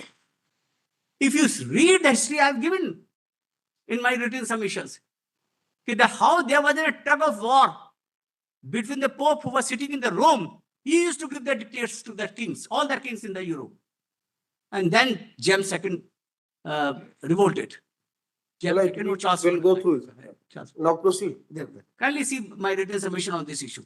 Because this is the tug of war going on. And whatever we have achieved till today may not be undone. My lord, only in order to protect a few fundamentals. Because we have gone far away from there. Civilization is moving forward. What we used to be the barbarians, not only in one religion, in every religion. You read the Yajur Veda, you will find a Horse Veda, you will find a Purush Veda. What is this Purush Veda? Kindly read the English translation by the Griffith, who has translated these Vedas. What he has written. He was told that these shlokas are going to control so many satellites, etc. When he translated it, he has learned the Sanskrit. He read the Sanskrit for that purpose. Because some people were misleading him on this issue. Then he read himself. And then regarding the 5 stanzas, he says that these are so vulgar, my Christianity does not allow you to translate. And one Muslim scholar has translated it and uploaded it. So kindly see, and then ultimately he came to this conclusion. They were nomadic tribes. They were nothing. They were nomadic tribes traveling from there, and they came from Mesopotamian regions. They were called Matanis there. If your lordship will trace out the history, they were Matanis there. And they were driven out by the Assyrians. One person has gone there one group has gone to the Germany. They also called Aryans. And one group has come here. It was a very martial community which has discovered the Rath. Rath was a new invention made by. And there is a proof that how they migrated to India because there are certain clay tablets found in the Egyptian museum. It is mentioned that in the name of the Varna, in the name of the Indra, this treaty is executed.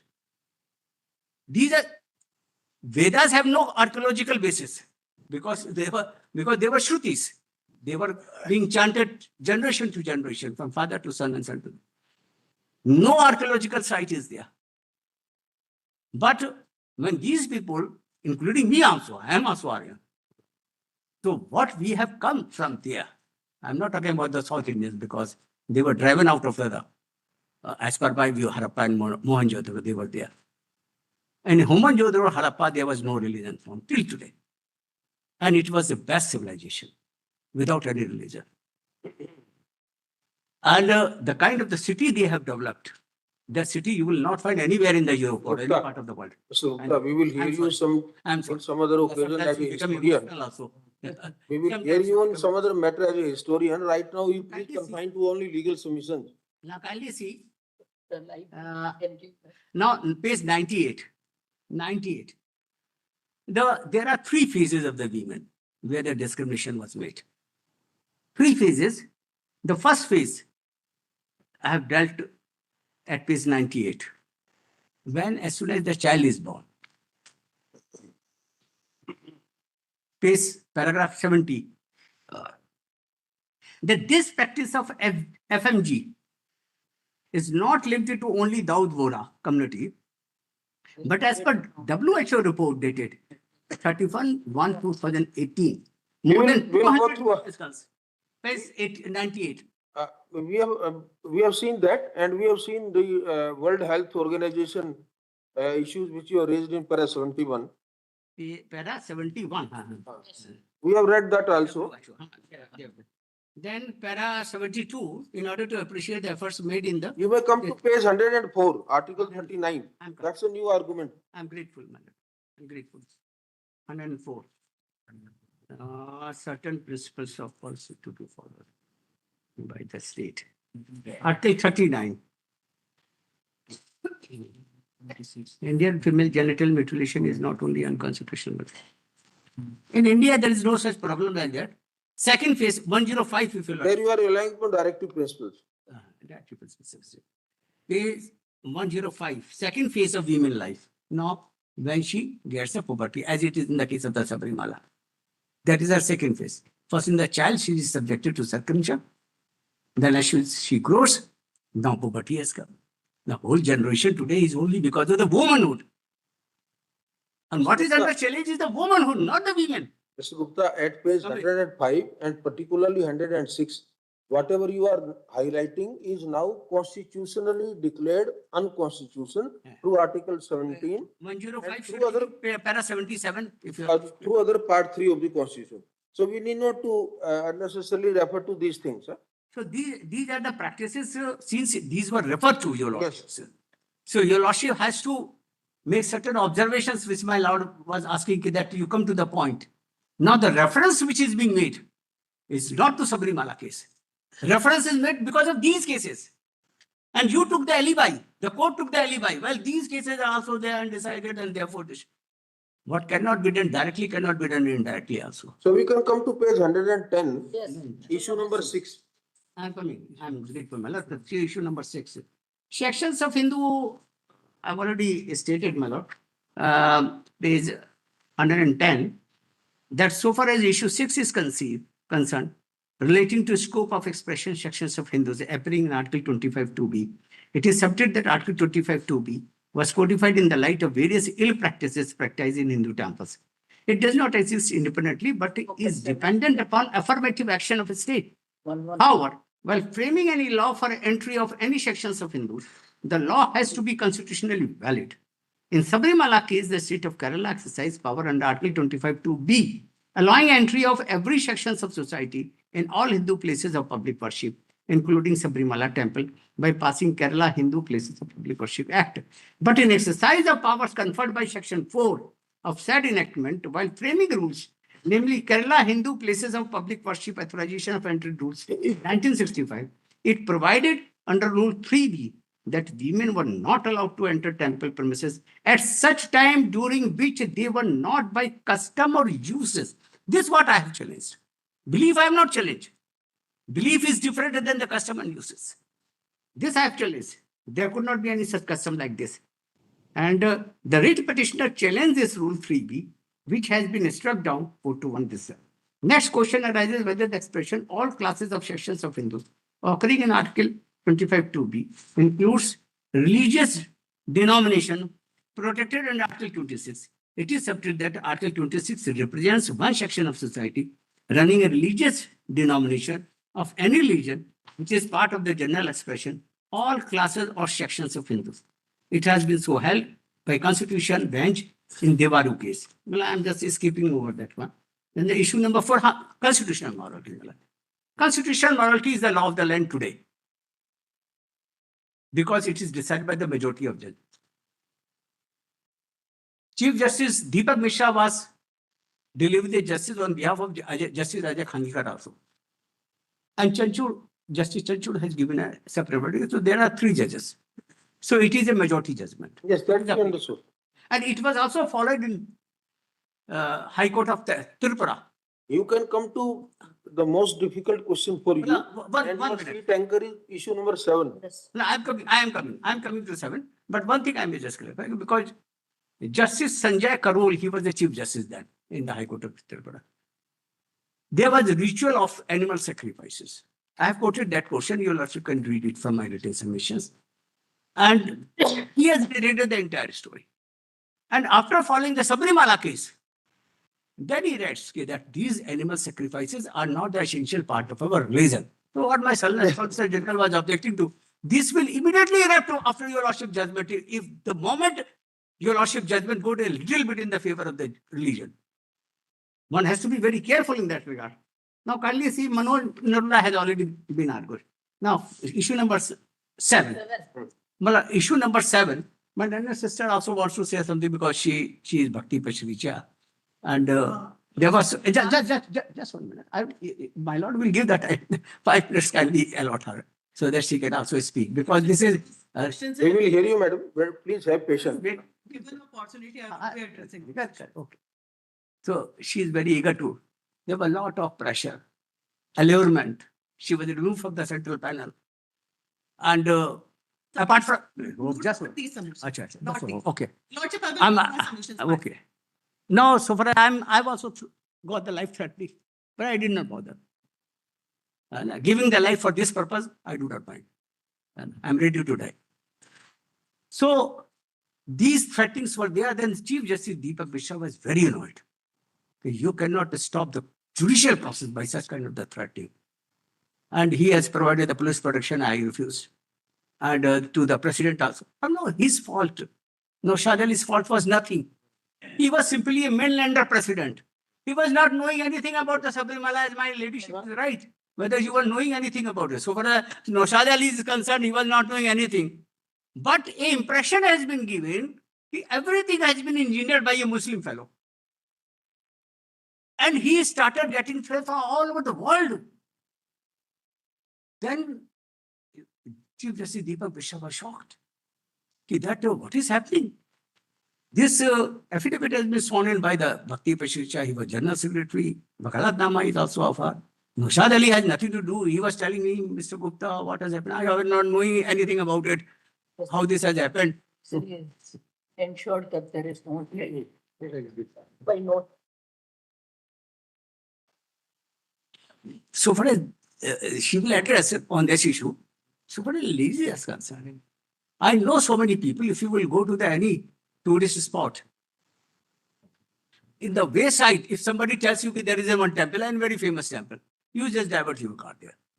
What is the rituals are there? Nobody knows about it. But even then you will turn your motor cat there. Just let's see what is happening. Somebody has told you go to the Bhutan, this is there, you go there, some Devi is there. So now I have started avoiding all these things, but at one point of a time, my family members, my wife will also say, why don't you go there? Just it is very near to your wayside. So we never go to the temple. What is very peculiar about it? Simply this, Hindu religion is very liberal, very liberal religion. You cannot even define it. Whether you put Sanatana or you put Hindu, you cannot define by any expression at all. Or I can say that Hindu religion is the abstract of all the religions. Whatever is left, that's the Hindu religion. You come to me, you will get the solace. If you don't agree with the tenets of Islam or Christianity or anything, Judaism, you come to me. So this Hindu religion is so liberal. So it has a very contrasting ideologies. It is getting rid of violence day by day. from Vedas which has started. Buddhism has come, then the Buddhism has been driven out. Then again, so many things have happened in the way of life. Therefore, Hinduism is called the way of life. It is not a religion. It is only a way of life. What way of life you are adopting to? That's all. There is no fixed rules, etc. So this temple is concerned. My ladyship is right. Kidi, you do not know anything about the Lord Ayappa. Of course, I do not know. But this much I know, that it is a Hindu temple. What we are saying, Nauzad is a very smart guy. Because as you rightly said, see, he did it here. Had he made this attempt to clean his own house, he would not have been available to file this PL. But it. Repeat it. Please repeat, brother. If you had made attempt to put his house in our own house in order. No, Shah is a name lender, president. He did not sign Vakalatnama. He did not sign He had affidavit. no interest in the matter. He does not have any. Then why was it entertained by this court? No, he was getting threatening. No, where was the resolution passed by the association? No resolution. I've already. Not a resolution? No resolution. The litigation has been For ignited. every case, we have to pass a resolution. Of course, sir. Yes. General body is meeting every day in Galanchawat. Not general, your committee, sir. Your We have committee. simply to decide. No, there is no such law that there has to be some resolution. Once the Have president you annexed or the the bylaws of your association? in the bylaws, Have you in the annexed it? provision. Have you annexed it? No, I'm not an expert. So in the bylaw, well, now we have gone too far because once Chief Justice Deepak Mishra made it very clear, even if you intend to withdraw this, I'm not going to allow you because it is a court matter now. And I'm assisting your lordship. Mr. Counsel, senior counsel, since you are referring to the learned former Chief Justice with great respect, rather than ensuring that there was security provided to the advocates, he could have ensured that there was no need for a security threat at all by not entertaining this petition. With great respect, we are saying it. Yes, Mr. Gupta will tell you, we heard it graciously. Just because we are sitting in a constitutional court, we don't want to express certain things. Probably the fact that it has been filed by the petitioner will have an impact on how we should look at these things. No, my lord, I'm coming to that particular issue. All that we can say is, without expressing much more than this, it's a clear abuse of process of law. Coming to that issue, how the PIL has developed. For your lordship's information, They were telling you this, I'm the first lawyer. nothing else. I may be credited with this one. Yes. I filed the first PIL in the field of the environment. Your best argument can be, Mr. Gupta, that it was de facto a suo motu petition, de jure filed by an association. Naturally. Yes. And I think that's all your PIL. No, but since that stage is over, and it is a court matter now. I think you should understand the realistic assessment made by my lord, the Chief Justice on this case. Please realize it. Now we can proceed further. Now kindly see, constitutional monarchy. So this is the article you relied upon, page 121. And we entertain PIL based upon this kind of document which should have been thrown outrightly in the dustbin. A news item that some Questions which can be addressed by me, lordship only. Only bearer knows where the shoe pinches. law will take its own course. If somebody had committed a misconduct, the court should have directed that try him, hold a day to the trial and make sure that he is convicted. Lordship, may kindly reserve these questions for me. I will address all these. Yes, we will hear you. We are only on talking of the locus which is generated on the basis of a news item regarding a criminal misconduct committed by someone. The court should have taken suo motu, directed day to day trial, make sure that if he is guilty of this offense, the law must take care of it. That's all. How does this article give you a cause of action to rake up the issue, ultimately which is adjudicated? Well, may I address your lordship? It is easy to get articles written for the sake of filing PILs. Well, on the PIL concept, as I will told. We are very much aware, we have entertained PILs when we were in the High Court. We are entertaining PILs here for genuine causes, for getting relief to the public who are in really need of it.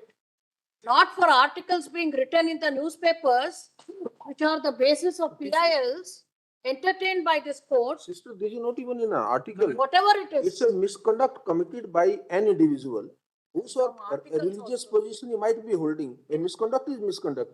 Nobody can be above the law. If as a priest he had committed some offense which was under the penal law an offense, the court's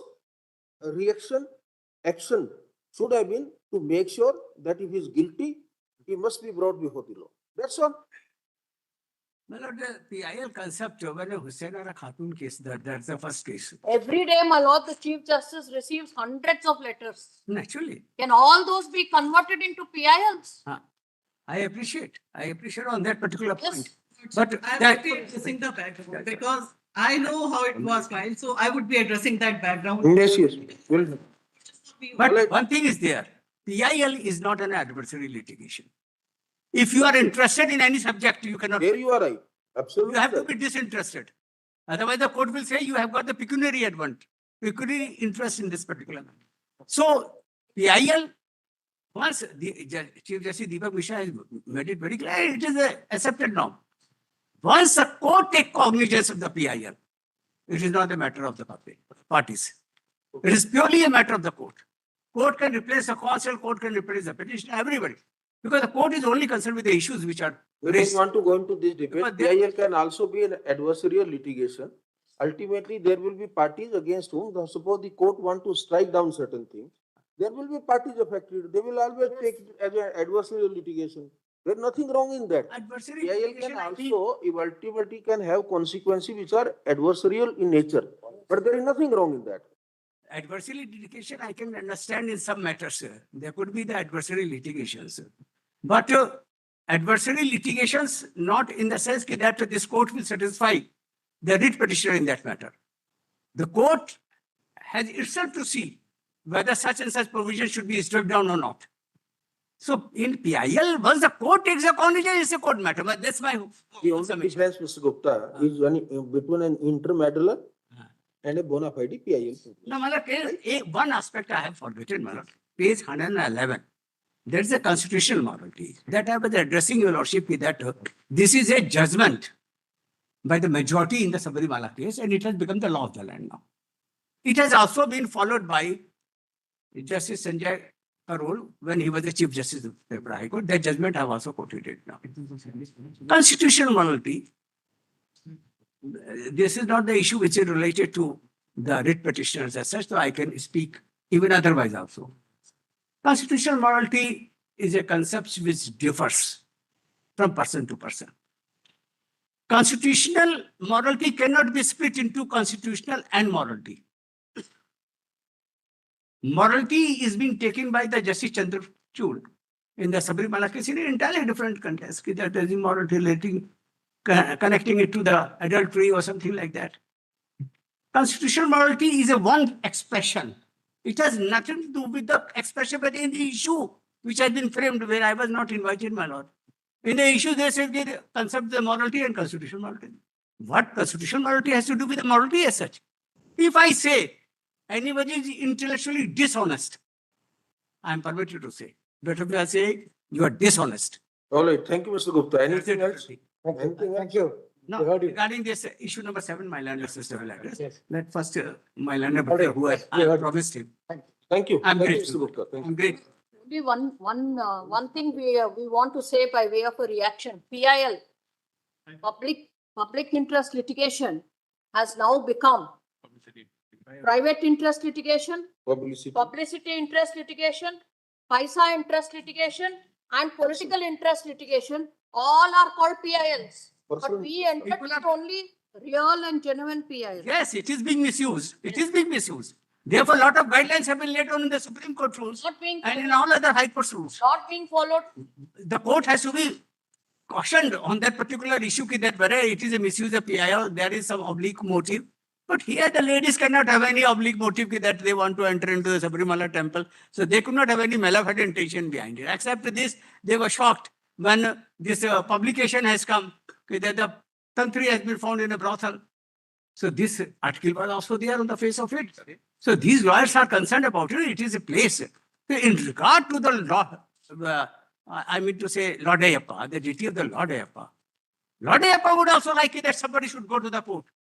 How this tantri is sitting in my sentence. Thank you. Thank you, Mr. Gupta. Thank you, Mr. Gupta. Thank I'm you. grateful in spite of my all inability, my lord, and having physical handicaps of hearing and Thank you very much. I'm Thank you. grateful. May it please your lordship. Should I address now? After this, if your leadership can. just You can. 5 minutes. Yes, May Mr. I Kamba. just wait a second? Lord, your lordships and we have heard many arguments, many submissions, much wisdom, erudition come from all those in this court, particularly from your lordship. And I would start by saying that we are all trying to resolve a problem which affects all of us and our whole country. Therefore, it should be a collaborative effort rather than a confrontationist. And I would immediately say that every view that has been expressed, whether one agrees with it or doesn't agree with it, is sincere and bona fide towards that end. It's a monumental task. Let's not belie the task that is before your lordships today, because your lordships, in answering these 7 questions, will have to think or contemplate of a myriad different situations to which they would apply. I, in fact, agree with several submissions of the learned Solicitor General and my dear friend, Mr. Subramaniam, and I'm going to point that out. And on certain areas, I have a different view, which I'll place before my lords. But I believe, and I'm going to start with this, only for context, because I understand your lordships are not going into any facts. I'm not getting, but only to give a context. I've prepared a very short, brief factual note to explain what the matter in which I appear is, because it will give rise to certain issues which perhaps have not come to the fore before your lordships.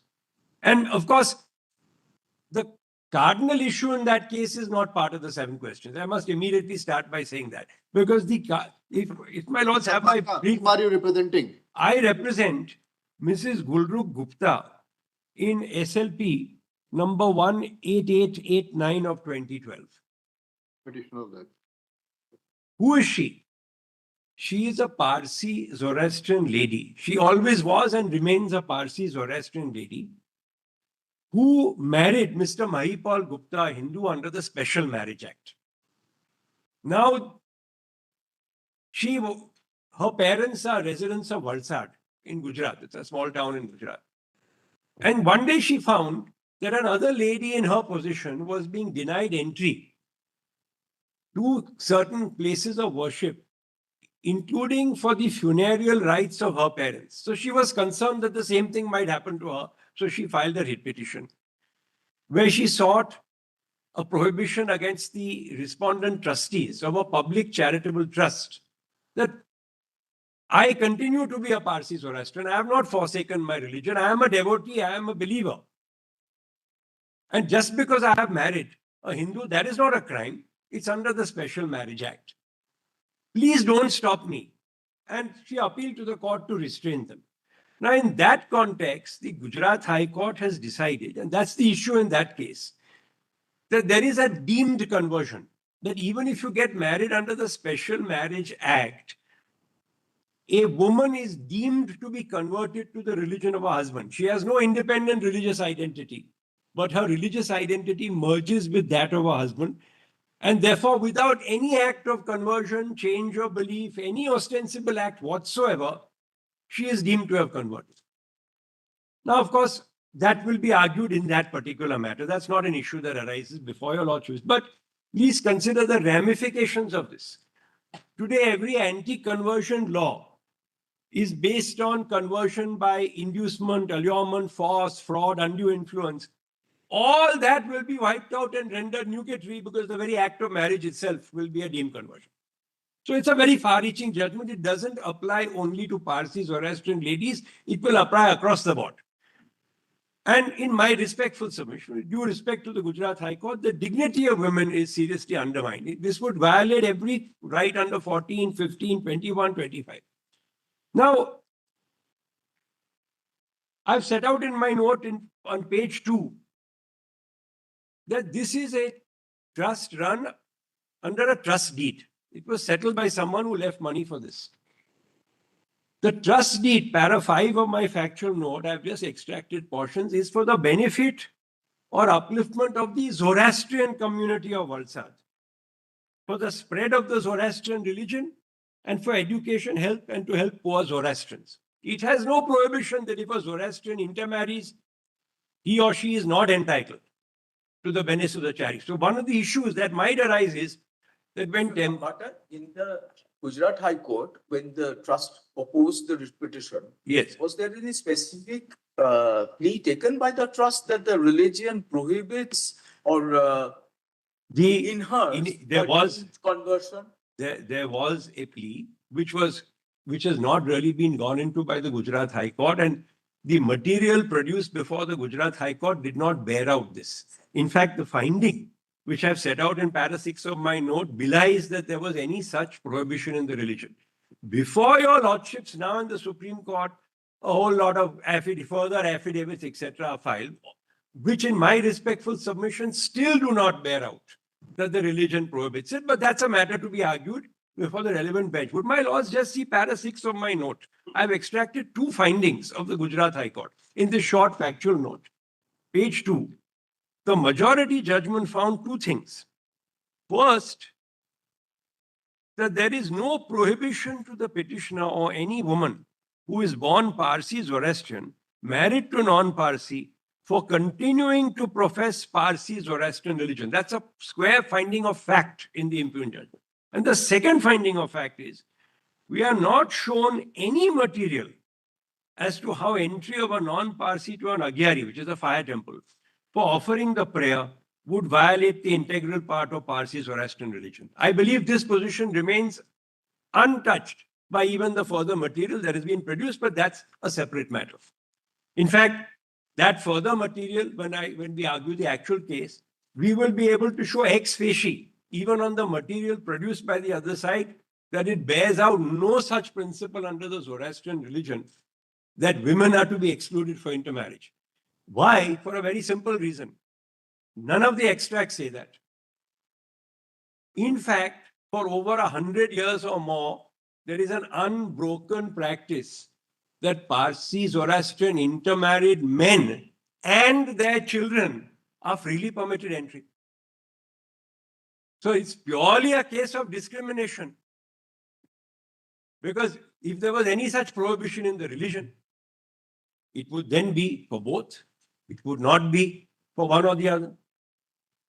No material, I can say with the greatest of responsibility, produced by them shows that this prohibition attaches only to a woman. Nothing has been produced. Even in what they say is the Zoroastrian religion. In fact, the Zoroastrian religion, my lords, may not be, it's actually an offshoot of a Rig Vedic religion. People don't maybe know this. Most Zoroastrians don't know this. And it's a Rig Vedic religion, but it is the first monotheistic religion ever. And all the Abrahamic religions take a lot of their theory from the Zoroastrian religion. Heaven and hell, day of final judgment, good and evil, all these are Zoroastrian concepts, all then later taken by other religions. But the genesis is the Rig Vedic. In fact, the old Avestan language is almost 95% akin to old Sanskrit. That's a different argument for a different. Now, one other thing about Zoroastrianism, and we'll be going to is, it has been described by great scholars, including the great Professor Zeno of Oxford, that it is a religion of free will par excellence. It's a very forward-looking religion.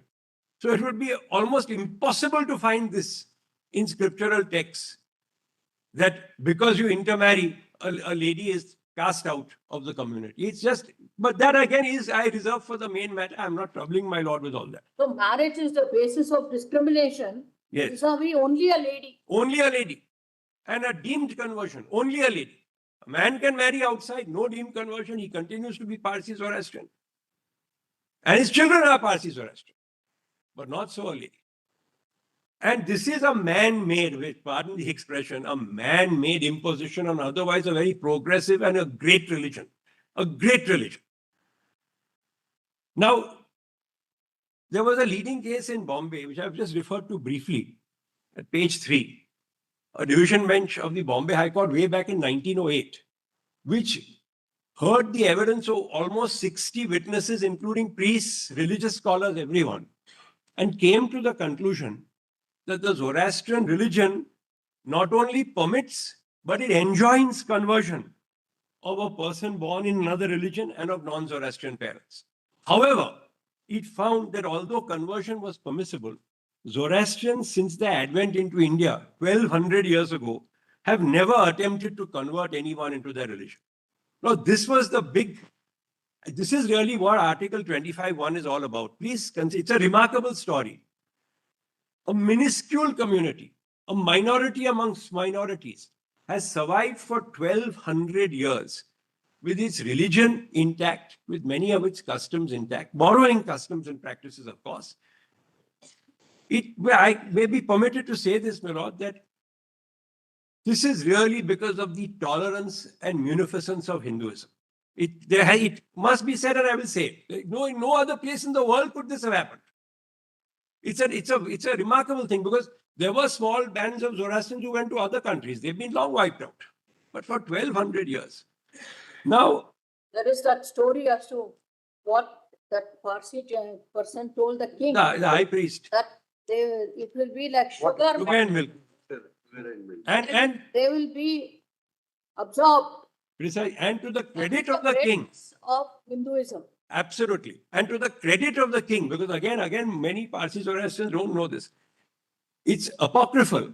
There's a Kisaya Sanjan, which may or may not be accurate, but we all sort of accept it as part of the law, that he imposed only 5 conditions. What were the 5 conditions? Please speak our language, give up your language. Please adopt our national dress. Please lay down your arms and till the soil. Please have your weddings after dark. And if we are attacked, please rise to the defense of the realm. These are the only 5 conditions. There was no condition that please don't convert. But voluntarily, the community has decided not to convert, and that is a policy which has stood the community in good stead.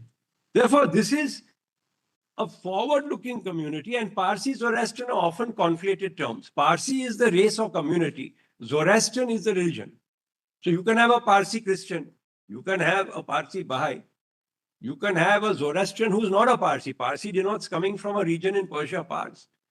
But often it's mixed up. And one last thing, before your lordships rise, and then of course I'll come to the questions. We've set out at page 4 that there's no such uniform practice even amongst Zoroastrians in India. Please see para 13.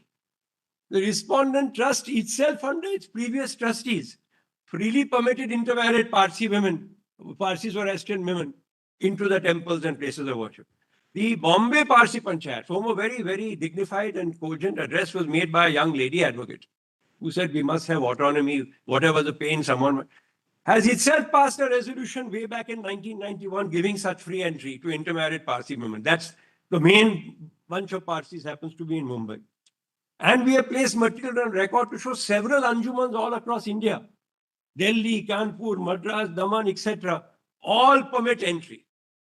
1 or 2, and particularly this Valsad one, suddenly under new trustees decided that never mind our trust deed, we will impose our personal views and predilections upon this. Therefore, that's the setting, the contextual setting. So the arguments they are going to be, this is certainly not a religious practice at all. It's a pure secular practice, it's not even a practice. It's not even uniform. So all those questions will arise. But to that extent, I am going to submit to your lordships that some element of judicial review in these matters is necessary. One cannot take a totally hands-off approach. This is a classic case where judicial review will be required. After lunch, just refer to. Yes, certainly. Whichever you think that will have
In the screen also it is there.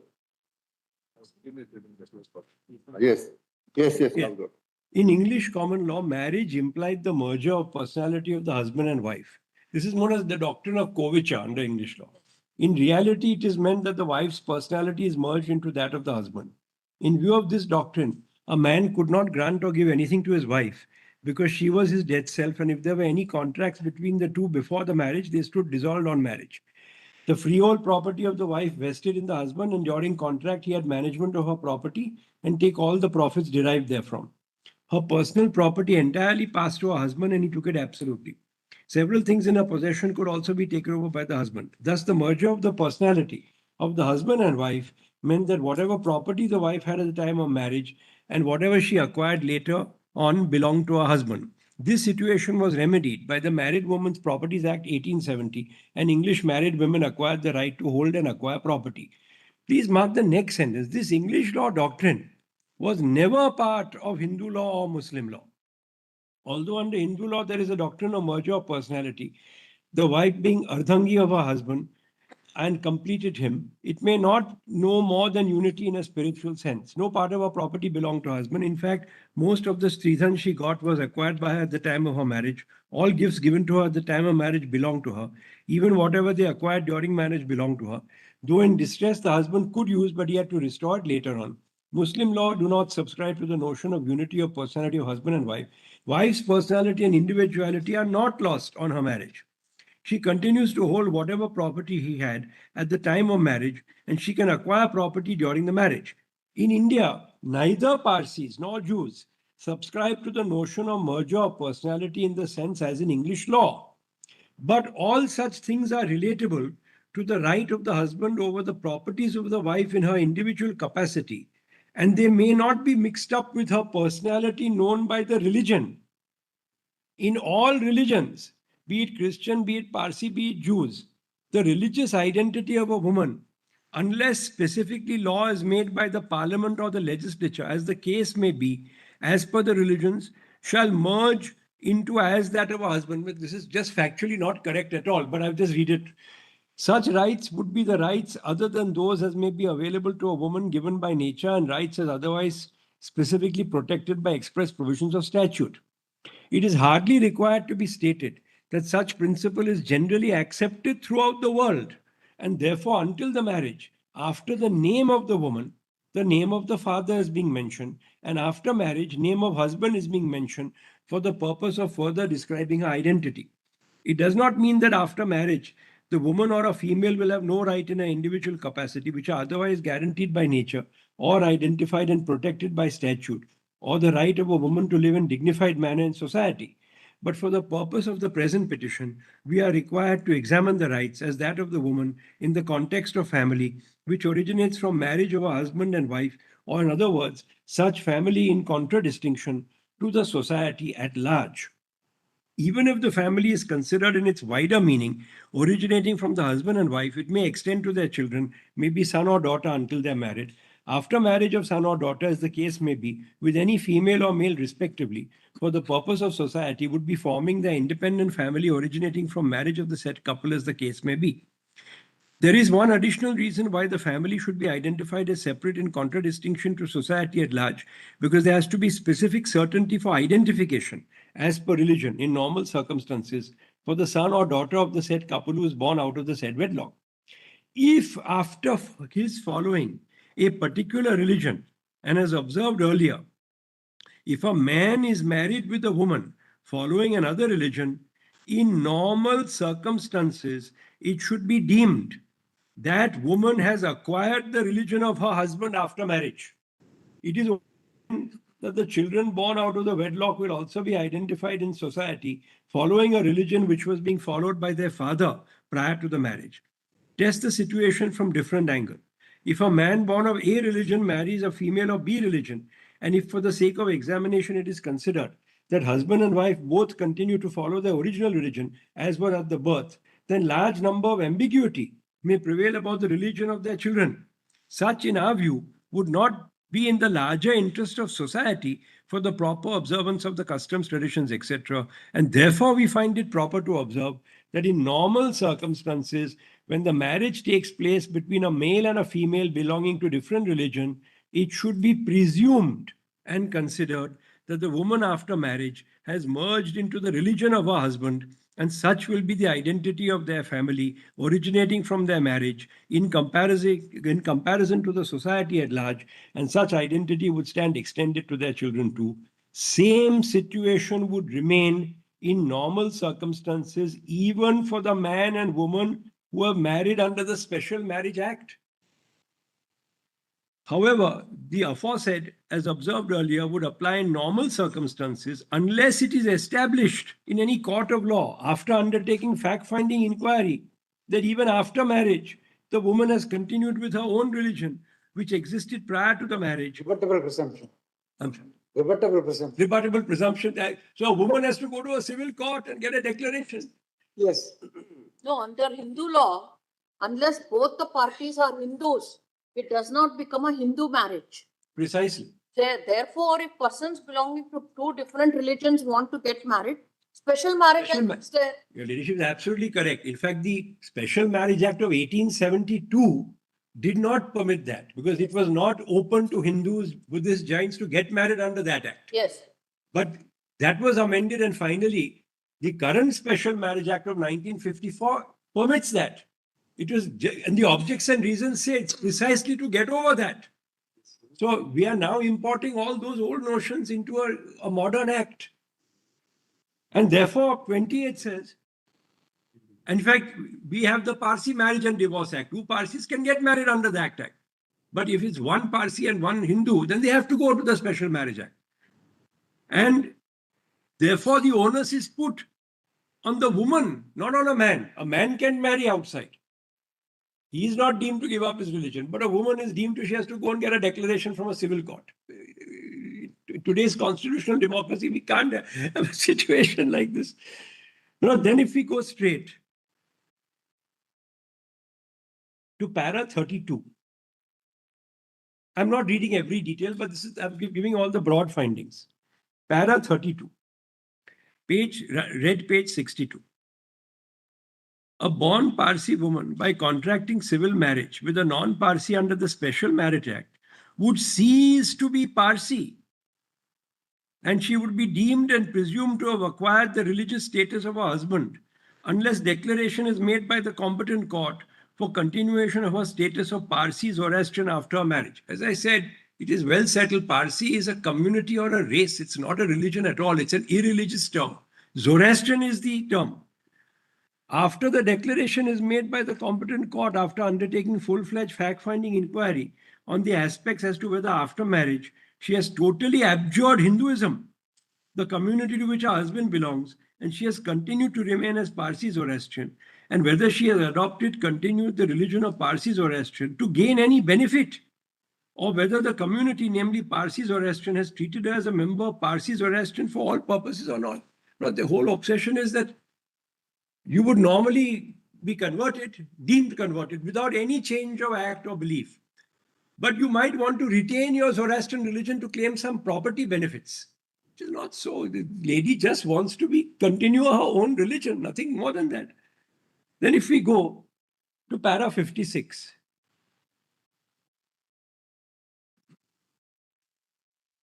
the conclusions at red page 94.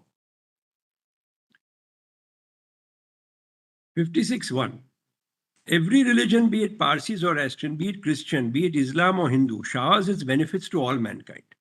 But the performance of various ceremonies by the believers or religious tenets is a different aspect. All the religious places, may be temples, mosques, churches, agyaris, are meant for the larger benefits of mankind in general and for the followers of the said religion in particular. Whether a particular place of worship is a public place or a private one would mainly depend upon its use by the public at large and also the belief in the society be treated so. After adoption of the Constitution, all religions are to be treated equally by the state. Article 25 of the Constitution guarantees right to freedom of religion to all persons equally as per his own conscience, and every citizen has the right to freely profess, practice and propagate any religion. 25(2) of the Constitution permits the state from making any laws for regulating or restricting any economic, financial, political, or other secular activity which may be associated with the religious practice. It also additionally provides the power to the state to make laws for social welfare and for reform for Hindu religious institutions, and such extends to Sikh, Jain, or Buddhist religious institutions. Then 5. The Constitution at the same time permits every religious denomination to manage its own affairs as per Article 26 of the Constitution. Of course, the same is also subject to public order, morality, and health. However, such right guaranteed under Article 26 applies to only integral part of the religious affairs, maybe as per religious tenets or otherwise, and not as per the belief or a mere tradition, which are not integral part of any particular religion. Hence, the conjoined reading of both the rights under Article 25 read with 26 shows that any citizen has the right to profess, practice, and propagate any religion, subject to the right of every religious denomination or section thereof to manage its own affairs in the matter of religion and other rights guaranteed under Article 26 of the Constitution. To put it differently, if any person wants to profess and practice any religion, the same is not so prohibited, but whether he or she should be permitted to enter a place of worship or not would be a matter of religion by a particular religious denomination or a section thereof. Rights guaranteed under 26 is to be enjoyed by any religious denomination, but it has to give equal treatment to every person professing and practicing a particular religion. Any action by any religious denomination curtailing such right of equality amongst the persons professing and practicing a particular religion can be said as violative of the rights guaranteed under Article 25 of the Constitution. And if such a right is violated by any particular religious denomination or any section thereof, such person may enforce the right guaranteed under Article 25, but if against a private party and not the state within the meaning of Article 12, then before the civil court, and if such as such to be enforced against the state or its instrumentalities. Civil court, she can claim against whom? Against whom she can seek a declaration that So, he is practicing. later in this very judgment, and I believe that is the correct, 25 is what is known as a horizontal right. So it can be claimed against any institution that seeks to violate it. Therefore, in this case, she could claim it against a public charitable trust. And in any case, your lordships have held that a public charitable trust would be amenable to the 226 jurisdiction because there are public functions, etc. So she could claim it against the trust. It's a public charitable trust ultimately. So the trust deed would prevail. The trustees have to act in accordance with the trust deed and permit all the beneficiaries access.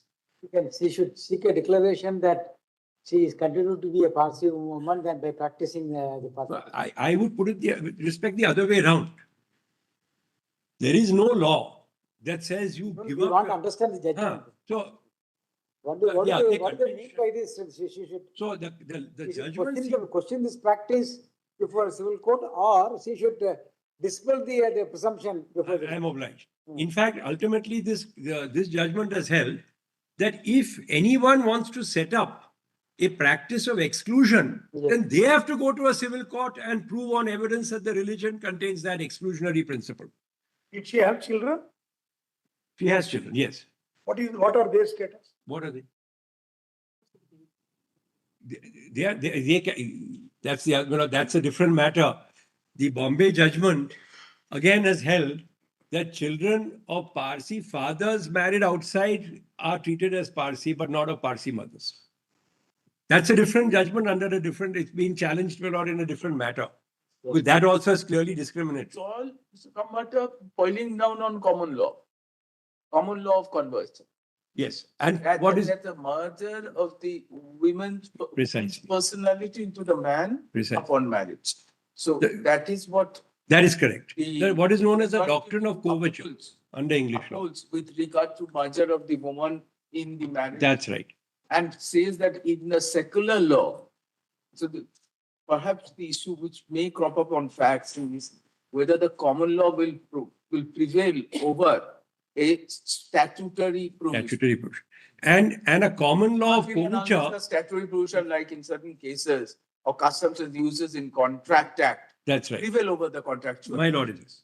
But in fact, courts, and there are judgments which we cited, that this English doctrine of coverture is not even accepted in India under Indian law.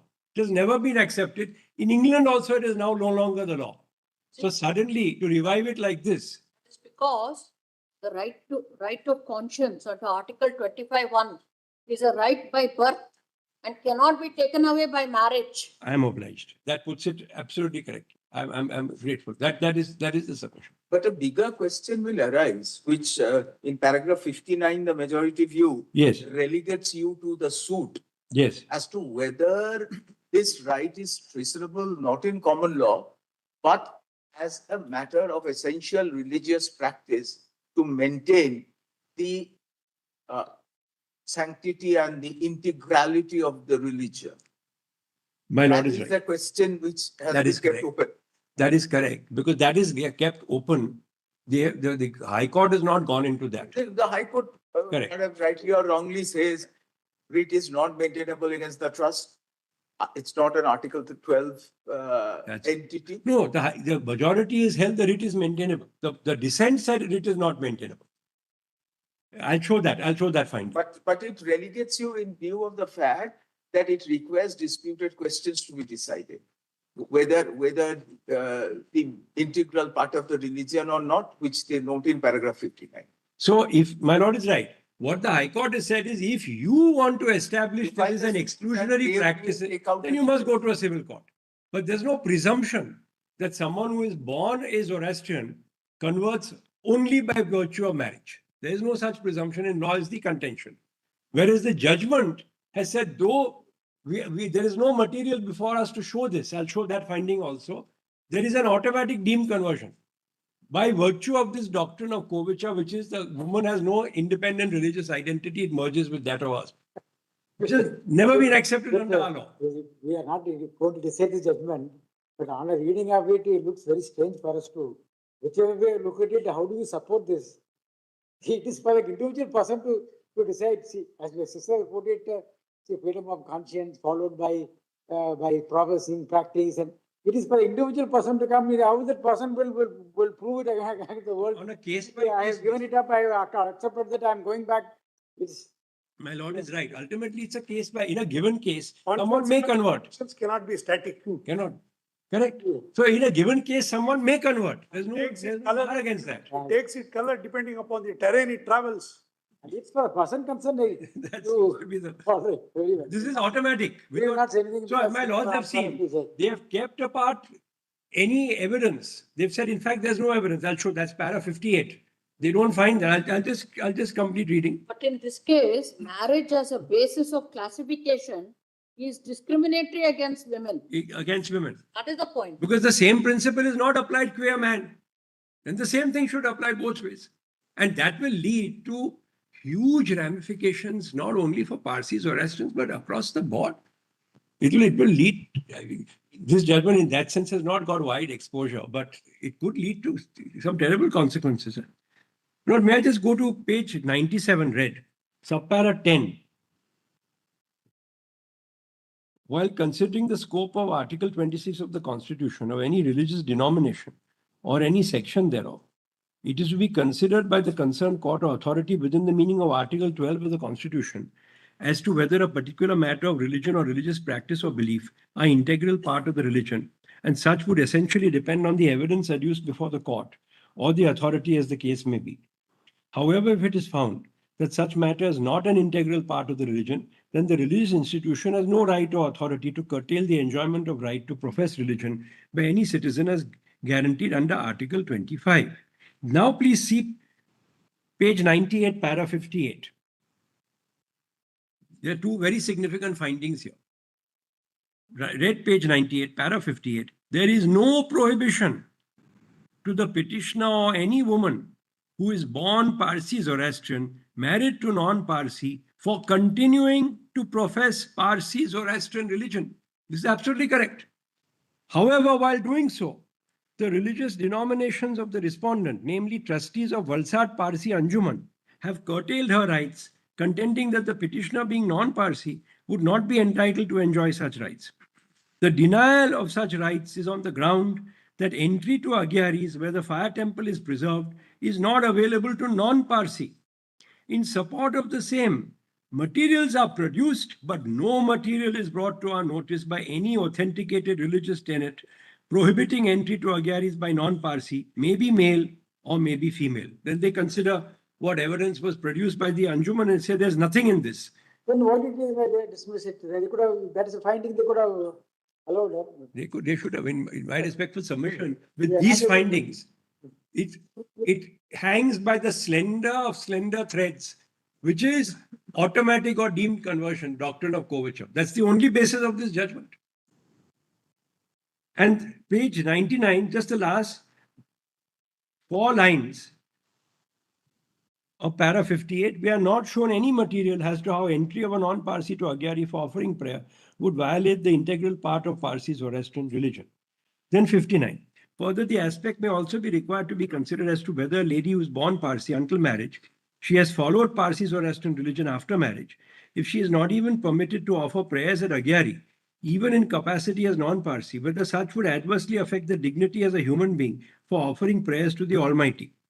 On the aspect of entry to funeral ceremony at Tower of Silence, and for the right to have our own funeral at Tower of Silence, we find it is not possible for us to decide on the evidence available on record as to whether such religious practices prohibiting non-Parsi is an integral part of Parsi Zoroastrian or not. A detailed fact-finding inquiry may be required.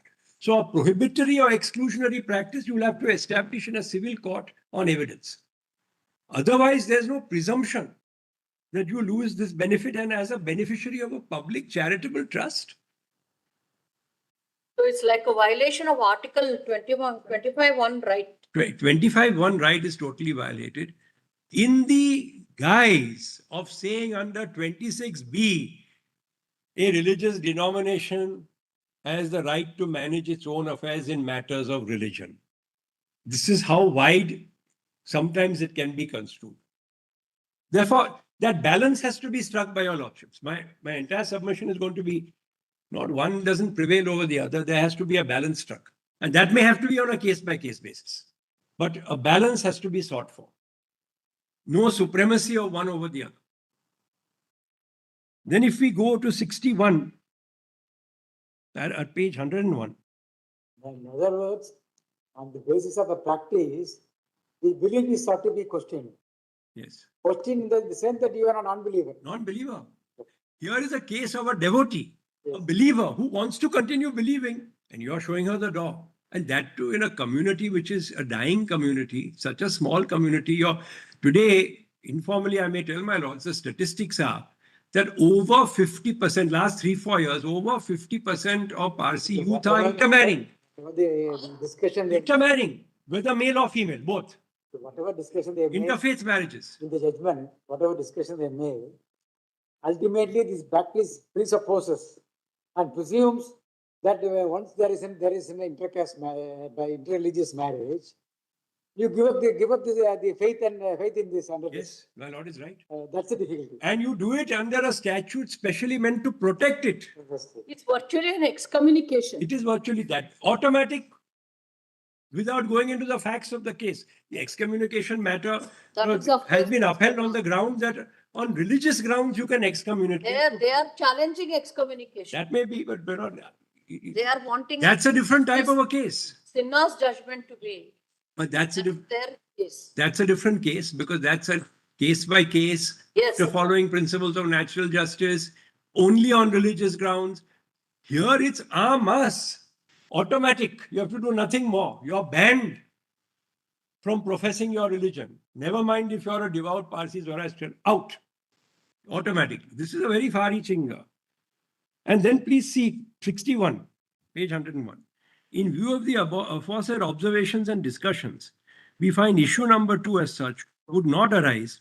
But if the action of the respondent is to be tested in light of petitioner being a natural Parsi Zoroastrian, having been married to a non-Parsi, and consequently having acquired Hindu religion after marriage, in absence of any declaration of competent civil court for her continuation to follow Parsi Zoroastrian religion and her status as that of Parsi Zoroastrian, the matter could be examined, and we have found it proper to examine, but it appears in the absence of any right claimed as non-Parsi, No final views. So the lady does not say that I've given up my religion, but I still want to enter.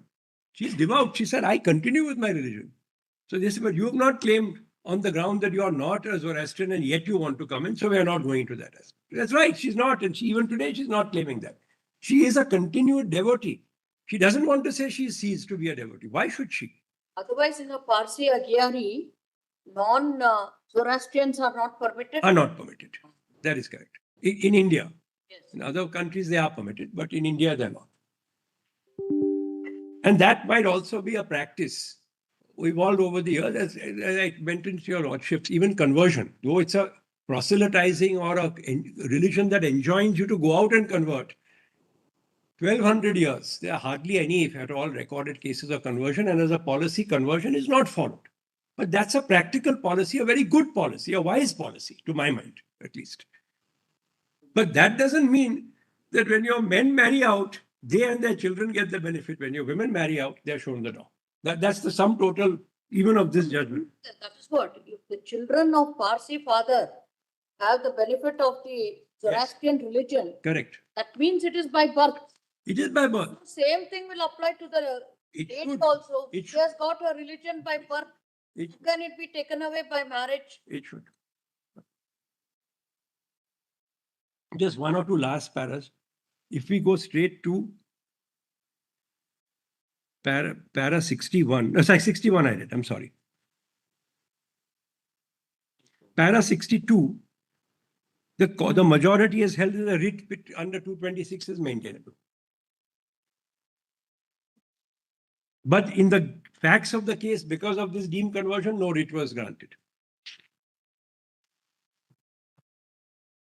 Now, as your lordships know, the Special Marriage Act, I'll just briefly show those provisions. Just 2 or 3 provisions. I'm not getting it into detail because that's not really the issue, but this is a good example to see how a court should approach these sorts of issues. And as I said, for example, judicial review cannot be excluded in cases like this. Because one, there is no practice. We've shown right across even India. Abroad, there's no question at all. There's no such practice. Everyone is allowed in. Everyone is, the children of both men and women are welcome. In India, children of women and men are welcome, but not women. But the women who have married out are nevertheless allowed entry in their own right. Now, this judgment said even they are not permitted. And we've shown the practice of the Bombay Parsi Panchayat, which is largely a trust holding housing and properties, but it also runs a religious agyari. But the issue probably which you are raising, that may not be required to be responded on the in terms of 25 or 26. That's my lord is right. I think section 19, 21 and 21A of the act itself answer Will be very clear. There is nothing more, nothing less required. I think once you read section 19, answer find there. In fact, that is why I was originally not going to go into this, because this is not really strictly a part of the issues before my lord. Probably one of the simplest submission can be the majority opinion runs contrary to the statutory scheme of 19, 21 and 21A. My lord is right. That's as simple as that. My lord is absolutely correct. And 25-1 as well. 14, 20. 25-1 is an issue need not be gone into because the statute 54 probably is well protected under 25-2. In fact, the statute, the objects and reason makes it very clear why it is brought in 1954 and the old Act of 1872 is gone. That persons of different faiths can get married. There is no provision in the statute which automatically converts anyone to any faith. So, 2 of the sections are referred to in this judgment. Section 13, marriage certificate is conclusive evidence. Nothing about whether that shows conclusivity on conversion. Gujarat High Court seems to have been impressed with that. The statutory laws of religion, I'm using the word statutory laws of religion, yes, only applies to Hindus and their allies, defined or expressly mentioned in 19. So therefore, if a marriage is solemnized under this act Yes. by a Parsi, by a Muslim, or by a Christian, they do not lose their religious My status. lord is right. And in fact, 19 has a severance of status from the joint family. So that's really in the context of a Hindu undivided family or a joint family, there is a severance of status. In the context of that. In the context of that, even that does not result in automatic conversion. Only a severance of status. That's all that 19 is. And in any case, as my lord has said, doesn't apply to any other religions.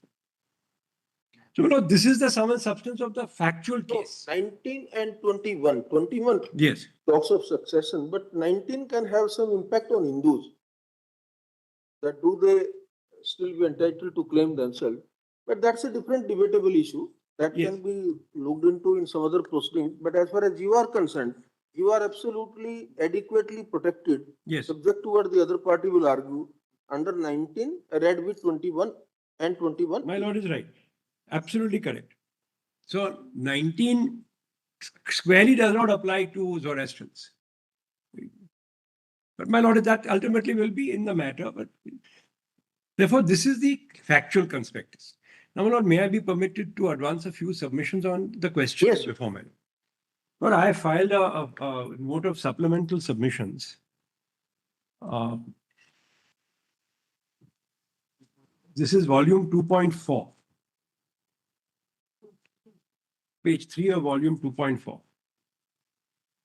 And I won't go through everything, obviously, because there are only some areas which I wish to emphasize before my lords.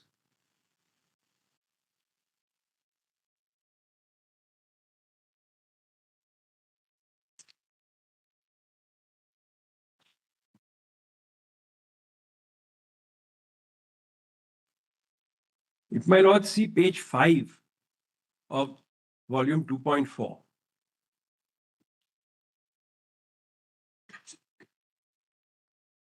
Shirur Mutt broadly held. The 3.4? 2.4, volume 2.4. 2.5. 2.4. At page 5, they start. Page 3 and then 5 onwards. Because ultimately a balance will have to be struck by your lordships. That is the sum total of this exercise. And I think that is the sense I've got even from many of the submissions that I've heard from the first set of council.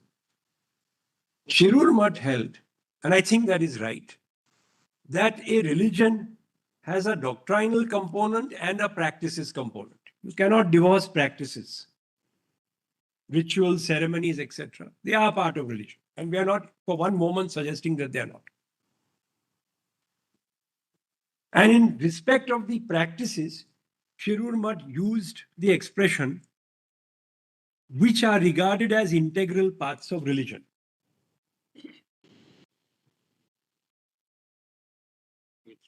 And at page 5 at the bottom, paras. Oh, I'm so sorry. I'm so sorry. You have hard copies. I have hard copies as well, madam. Give hard copy. Give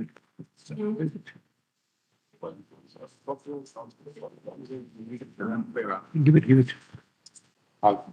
I'm sorry, I didn't realize. These are with some judgments annexed, so they're not as bulky as might seem. No, it's all right. Now they're bound together. Volume 2.4, is it? 2.4, but I have hard copies for your lordships also. Which one you want to read? It is civil matter. No, supplementary. Supplementary submissions. Use 2.4. Is there on the screen? Yes, we can.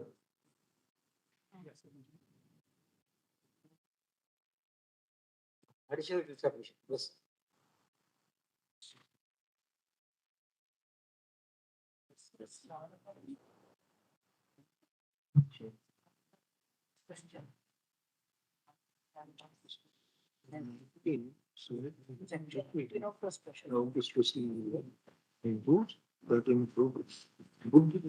Sikh.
Gurmat, that a religion would also include practices.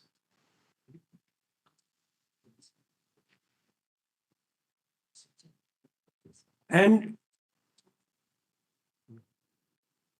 at 5.2, Ratilal Gandhi's case, in the context of Article 25, has said every person has a fundamental right under our Constitution, not merely to entertain such religious belief as may be approved by his judgment or conscience, but to exhibit his belief and ideas in such overt acts as are enjoined or sanctioned by his religion, and further to propagate his religious views for the edification of others. And religious practices or performance of acts in pursuance of religious beliefs are as much part of religion, faith or belief in particular doctrines. That, I think, that is far too well settled a principle for your lordship to even contemplate interference with. Now, there was a point of view expressed that Article 25 protects the individual's fundamental right to religious freedom, and 26 protects the denominational right. I would slightly, with respect, differ from that. My submission is, and that is supported by previous authority, that Article 25 is the source of the entirety of the fundamental right to freedom of religion, whether individual or collective. Because ultimately, an individual can worship on his own in the solitary. Doesn't make a difference. Or he can go collectively to a temple or to a mosque and worship collectively. That's still part of his Article 25 right to freedom of religion. And both Shirur Mat and Ratilal Gandhi have held that. I've quoted them in paragraph 7. I've quoted the passages. And Ismail Faruqi's case also says that Article 25 guarantees equality in the matter of religion to all individuals and groups. So it's not that 25 is only individual, 26 is collective. In fact, there'll be several anomalies if that approach is adopted, which I've covered.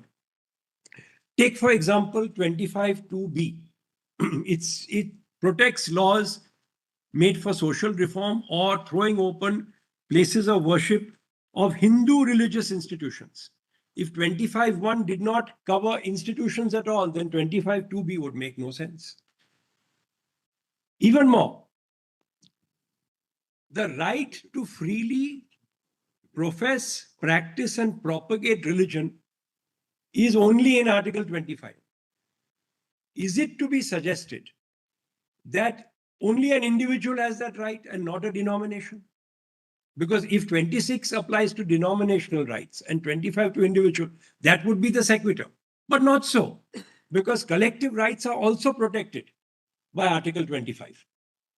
So 26 is really like a subset or a manifestation of an Article 25 right. Consider a situation where you had only Article 25.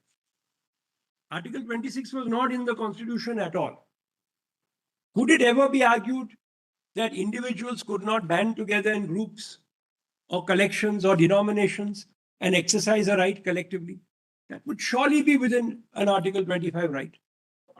But if you take it the other way around, only Article 26, no Article 25, because if 26 is the source of all denominational rights, then it should be standalone. But if you take that, then could it be suggested that a religious denomination has no right to freely practice, profess, or propagate religion? Because it's not there in 26. So it can never be. The two are a compact. They have to be read together. And the source of the right, in my respectful submission, is Article 25. It covers individual and collective rights. Now, there will be a consequence to that, because the right of freedom of religion, if it is sourced to Article 25, then it comes with the limitations of Article 25. In other words, health, public order, morality, and subject to other provisions of this part. Could it be suggested that whereas the right to individual religion is subject to other provisions of this part, the right to denominational religion is not? I'm aware that 26 does not have that express language.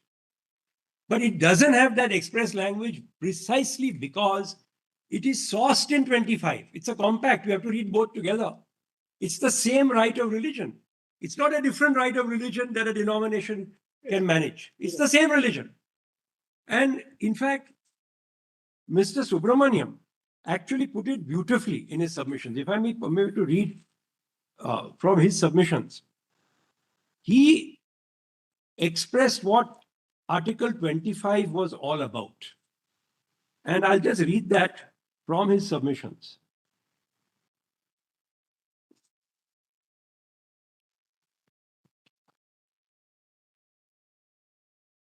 Para 53 of his submissions, I'll read it out. He explains Article 25(1) in beautiful terms.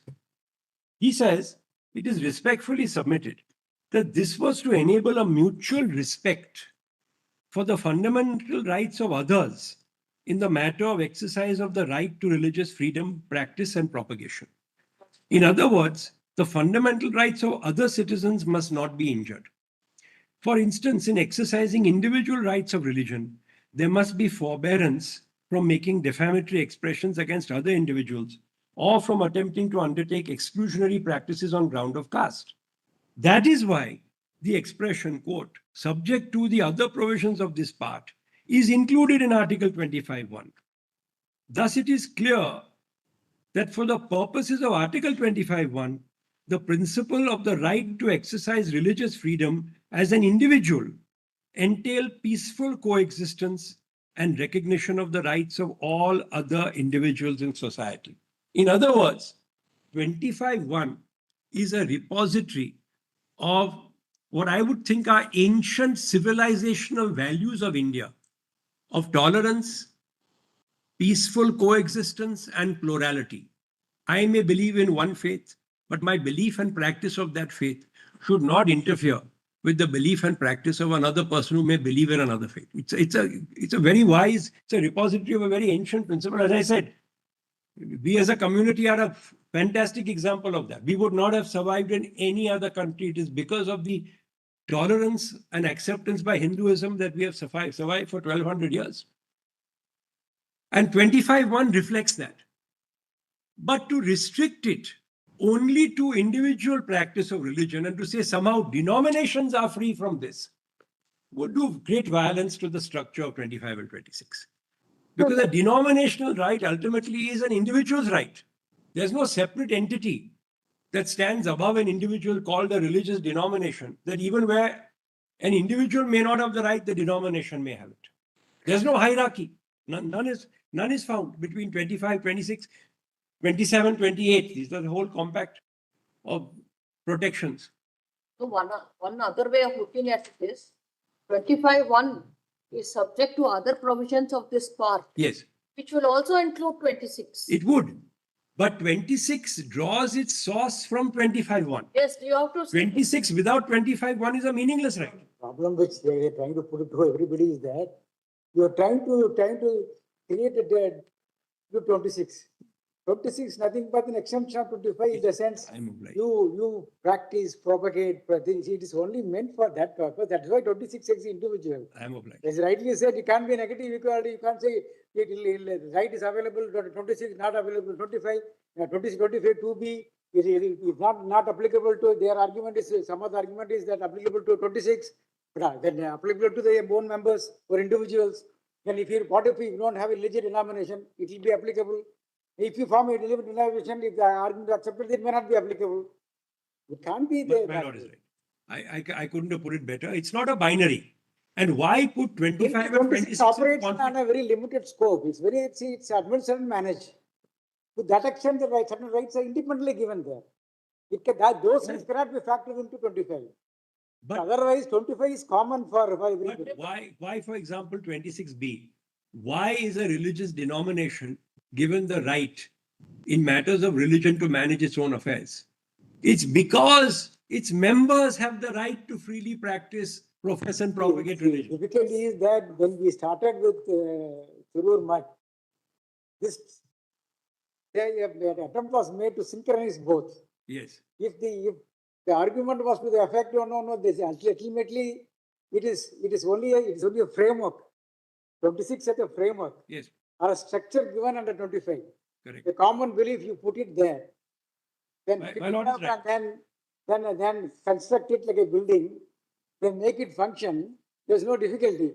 If you differentiate them, then your mind will be there to find something which is not there and then Correct. connect it there and then Absolutely. to make 26 to be 25 to be workable. In fact, the test is C25-1 on its own.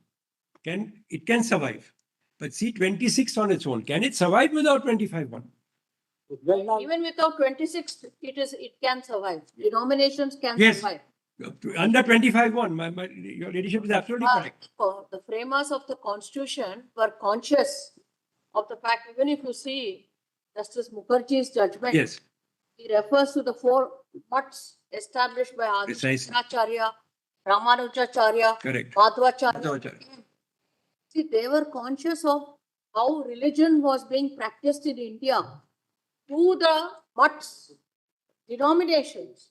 That is why they brought about, being conscious of that, they have added that as a 26. Your ladyship is absolutely correct. It is to that extent. The great Adi Shankaracharya, Yes. who institutionalized mutts as a denomination. Yes. What is very important is a mutt and a temple must not be confused. A temple is an institution which may be set up by a mutt, Yes. but it is not the same thing. A mutt is a religious denomination. Yes. A temple on its own may not be. I'm saying may not be because it depends from case to case. I don't want to get into any specific case. It may or may not be. But certainly, ipso facto, a temple is not a religious denomination. It has to be shown to be a denomination where all the factors are. It is more for what you call organized religion. Yes. Organized means where they propagate. Propagation takes place through mutts. Propagation takes place through mutts. That is right. And temples are also attached to mutts. Correct. It is in having regard to that aspect, this 26 has come about. I'm obliged because, in fact, that's a very good example. If mutts propagate and they're set up for propagation, they can only source that right in 25-1. Yes. There's no independent right in 26. The moment you divorce the two, to put it differently, you can, for a moment, we can forget about the mutt. You can say that propagation is nothing but the propagation of the collective belief of the individuals under 25. I bow. It is, when you speak about religious denomination, maybe mutt or anything else, it is nothing but the collective individuals. In other way, to put it even to take it to a very different proposition, the mutt cannot act and go beyond the common belief or the collective the faith, because the very creation of mutt is nothing but whatever the religious denomination is a creation of 25 common belief. And with that common belief, you propagate through someone else, through some mechanism. It's an instrument to give effect to that belief. My lord, please, precisely put. May I adopt that as my submission? Putting it that. No, Mr. With your lordship leave. Mr. Kapata, Yes, there may be a slight nuance to that. yes. It may not be that simple as you are projecting, because a denomination itself by its own may also have a different right than an individual. A denomination may be composed of individuals practicing a minimum common belief, but then it may have a special different right than compared to an individual also. In that matter, every denominational right does not mean that it has to stem from 25. There is a finer nuance. Let us test that. Your lordship is right. A religious denomination has the right in under A, 26A, to establish and maintain institutions. Yes. B, to manage its own affairs in matters of religion. C, to own and acquire movable, immovable property. And D, to administer such property, but that's in accordance with law.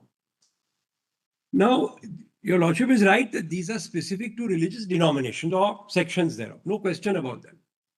But the foundation of these rights has to be the right found in Article 25. Because if there was no right to freely practice, propagate, and profess a religion, then 26 would be utterly meaningless. You are right. There is a continuity, but then there is also a disconnect.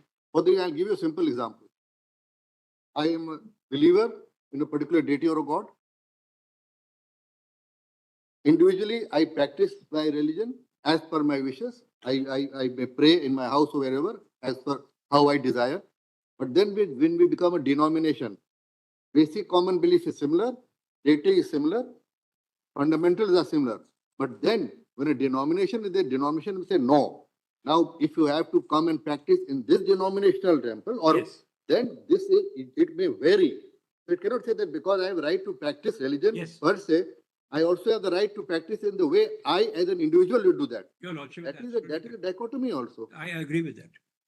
May I explain what I'm saying? Denominations have some uniqueness or difference in character. In fact, Black's Law Dictionary says they are within a religion, but some different aspect. They have So- a commonality. They have within themselves a commonality, but there's a difference between how other sections or denominations of the same religion worship or practice. No doubt about it. I belong to a particular religious denomination, which has a particular practice which is different from how other members of the religion worship. But there are 2 points really to answer that. One is, of course, that if that religious denomination sets up an institution, maybe a temple, it may be a place of worship, tower of silence, whatever it is. If that setting up is under a document, a trust deed, then that trust deed has to be followed. Because, especially in the Parsi community, most temples have been set up because someone has passed away, left a grant, an endowment, and that is in the form of a public charitable trust. So that denomination cannot say that though I'm set up under a public charitable trust, the particular beliefs of the then current administrators or trustees may be something else, so we can exclude. Because they are as bound by their trust deed as anybody else. That's point number one. Point number two is that even a religious denomination will have to establish that that practice is sincerely part of the doctrines of that religion. So I'm assuming if it is proven to be part of the doctrines of that religion, it's a different matter. And I also accept that where it is proven that this is part of the religious doctrine, at least for this section of the argument, a court may be very deferential to what the religion itself says is the religion.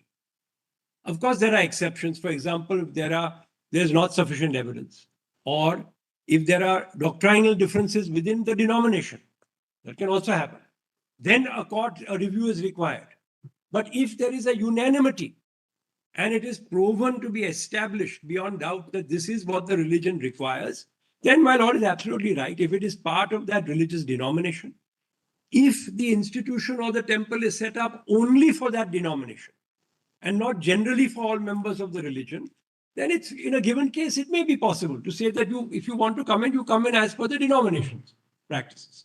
So my lord is not wrong, but those are restricted cases. Most of the cases one will find are where the institution or temple is set up for the general benefit of the entire religion, not set up only for a specific denomination, and it's not proven as to what the exclusionary practices of that denomination are. Most cases are this gray area, which is why judicial review is an imperative. No, that is why the words use are custom and practices also. Correct. Every word has a meaning. But see Doesn't my limit case. itself only to doctrine. See my case. Far from establishing a practice, the overwhelming evidence shows there is no practice. No, because you said it has wider ramification. That is why. Yes, that's it. So in a Not given in your particular case, it may be very in different. a given case, I accept. But because you already In a given knew case, the picture that it has a wider paradigm, My lord is that right. is why the question was in the general perspective. In a given case, it's if a religion is able to establish this is my religious practice Or custom also. or custom, practice or custom, it is proven to the satisfaction of a court that it is. So it is not for a court to sit in judgment over that. I accept that. There's no difficulty on that. That there has to be, because that's the balancing. But until one reaches that stage, No, but even that will be subject to something which is not abhorrent, as just Narman has used, subject, of course, to the conscience. subject It cannot be to that level. public order, Even if it health, is- morality. Whether it has been And I will centuries or not, later, whether in my submissions also, there's now a fourth component, which is what I would call the R.C. Cooper line, which is that fundamental rights don't operate in a silo. So there may be competing fundamental rights under 14, 21, 15, which will have to be balanced, even against such a proven practice. That's a secondary stage. Today I'm at the stage where to even reach the threshold where one can claim a deference, the judicial review pulls back. Of course, nobody is saying judicial review is ever excluded. That your lordships will always have. But In fact, what you are saying yes, is what's the ratio in Devadu? my lord, please. So My you lord. adopt the ratio of Devadu, that there should be an harmonizing And harmonize. of 26 as Devaru did with 25-2. It should be with 14, 19, 20. Yes, my lord, please. In fact, that was an outlier, a very early judgment, where this principle of balancing and proportionality was first gone into, before R.C. Cooper even. Even before R.C. Cooper. I indicated. Correct. My lord is absolutely right. So that thought has always been there in 25-26. R.C. Cooper widened it to other fundamental rights also. So in other words, it can also be said 25(2)(b) will apply. 2B, 2B. will apply. Correct. So long as there is no breach of Article 25(1). Yes, my lord. Your addition No absolutely correct. breach of 25(1). 25(2)(b) can apply. Yes. Yes. And 25(1) will take within its fold 26(b) also Yes. Absolutely. Absolutely. when it comes to a denomination. When it comes to didn't Mr. Khambata, on a lighter vein, Perhaps. all the council have assisted us with regard to 25, 26, interplay there. But the summing up submission is your lordship will have to balance. We need to how to balance. I've tried to do that. We are not given. I've tried exactly to do that in my That your submission. lordships have to balance. I'll How come to to that. balance that? Everybody knows that this is the interplay between 25. I've spent a lot of time on that. Be more in my focused on that. submissions. I'll be coming to that. It's in my submissions. I'll be taking you all through it. Because there's a theory of proportionality, double proportionality. How do you balance rights?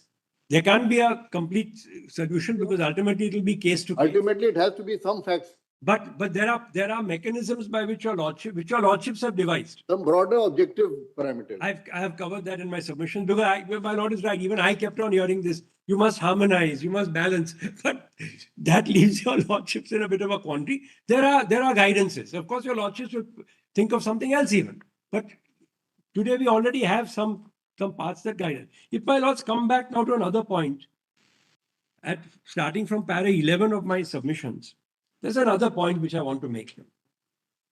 25(1) itself speaks of an equality, even apart from 14. All persons are equally entitled. Now, that would mean that equality is textually embedded in 25(1) itself. We don't even need to go to 14. Now, what is that equality? The learned solicitor suggested it was to be restricted. But in my respectful submission, that equality can be of various types. And one cannot restrict the categories, but just what I've been able to think of, I put in para 14. Equality between individuals and other individuals. Gender equality. There's no reason why that shouldn't come in equality. Equality between religions. Equality between religious denominations and sections. Equality within a religion or within a denomination or section. But would you extend it to equality between individual and a denomination? There's no reason why not. There's no reason why. I accept that. But won't we do violence to the provision of the words of 25, which says subject to other provisions of this? In fact, I think what is happening is that has been the peg on which most of my learned friends have said, therefore 26 must have primacy. But that is not so. If one reads 25(1) and 26 together, if they are a compact, then one will not give primacy to one or the other. It has to be read together. And that is probably why the Constitution didn't again repeat the same words in 26. For example, they don't repeat the words that the denomination has the right to freely profess, practice, and propagate the religion. But does that mean a denomination does not? Of course it has that right. They don't have to, and therefore the words subject to other provisions of this part are also not repeated in 26. It's the same principle. Therefore, you read them separately, there are all sorts of problems. But harmonize them and read them together. Because the religion that is spoken about in 25(1) is the same religion that 26(b) speaks of, matters of that same religion, not some religion outside 25(1). It's the same 25(1) religion. Otherwise, the argument would have to be that no, 26 is a standalone, it's an island. It speaks of some higher religious right, and our Constitution decided to give a denomination a higher right than any other group or individual or anyone as far as religion is concerned. I don't think that would be a fair reading of the two provisions. They have to be read together. In order to see whether there is a breach of Article 25(1), what is stated in Article 26 would be of assistance. Yes. It is a route It's one of the branches. for to see whether there is a breach or not. It sets out with some specificity. They have a right to maintain, to have their own, manage their own affairs. In matters of religion. Which religion? The same one is referred to in 25(1), not a different one, not a wider one or a narrower one. It's the same one. Take another example from One of the judgments, the author has said nothing more, nothing less. nothing more, nothing less. Nothing more, nothing less is written. It's the same. One of That's the balance. judgments. Now, here, let's take another example. Article 21 and 22.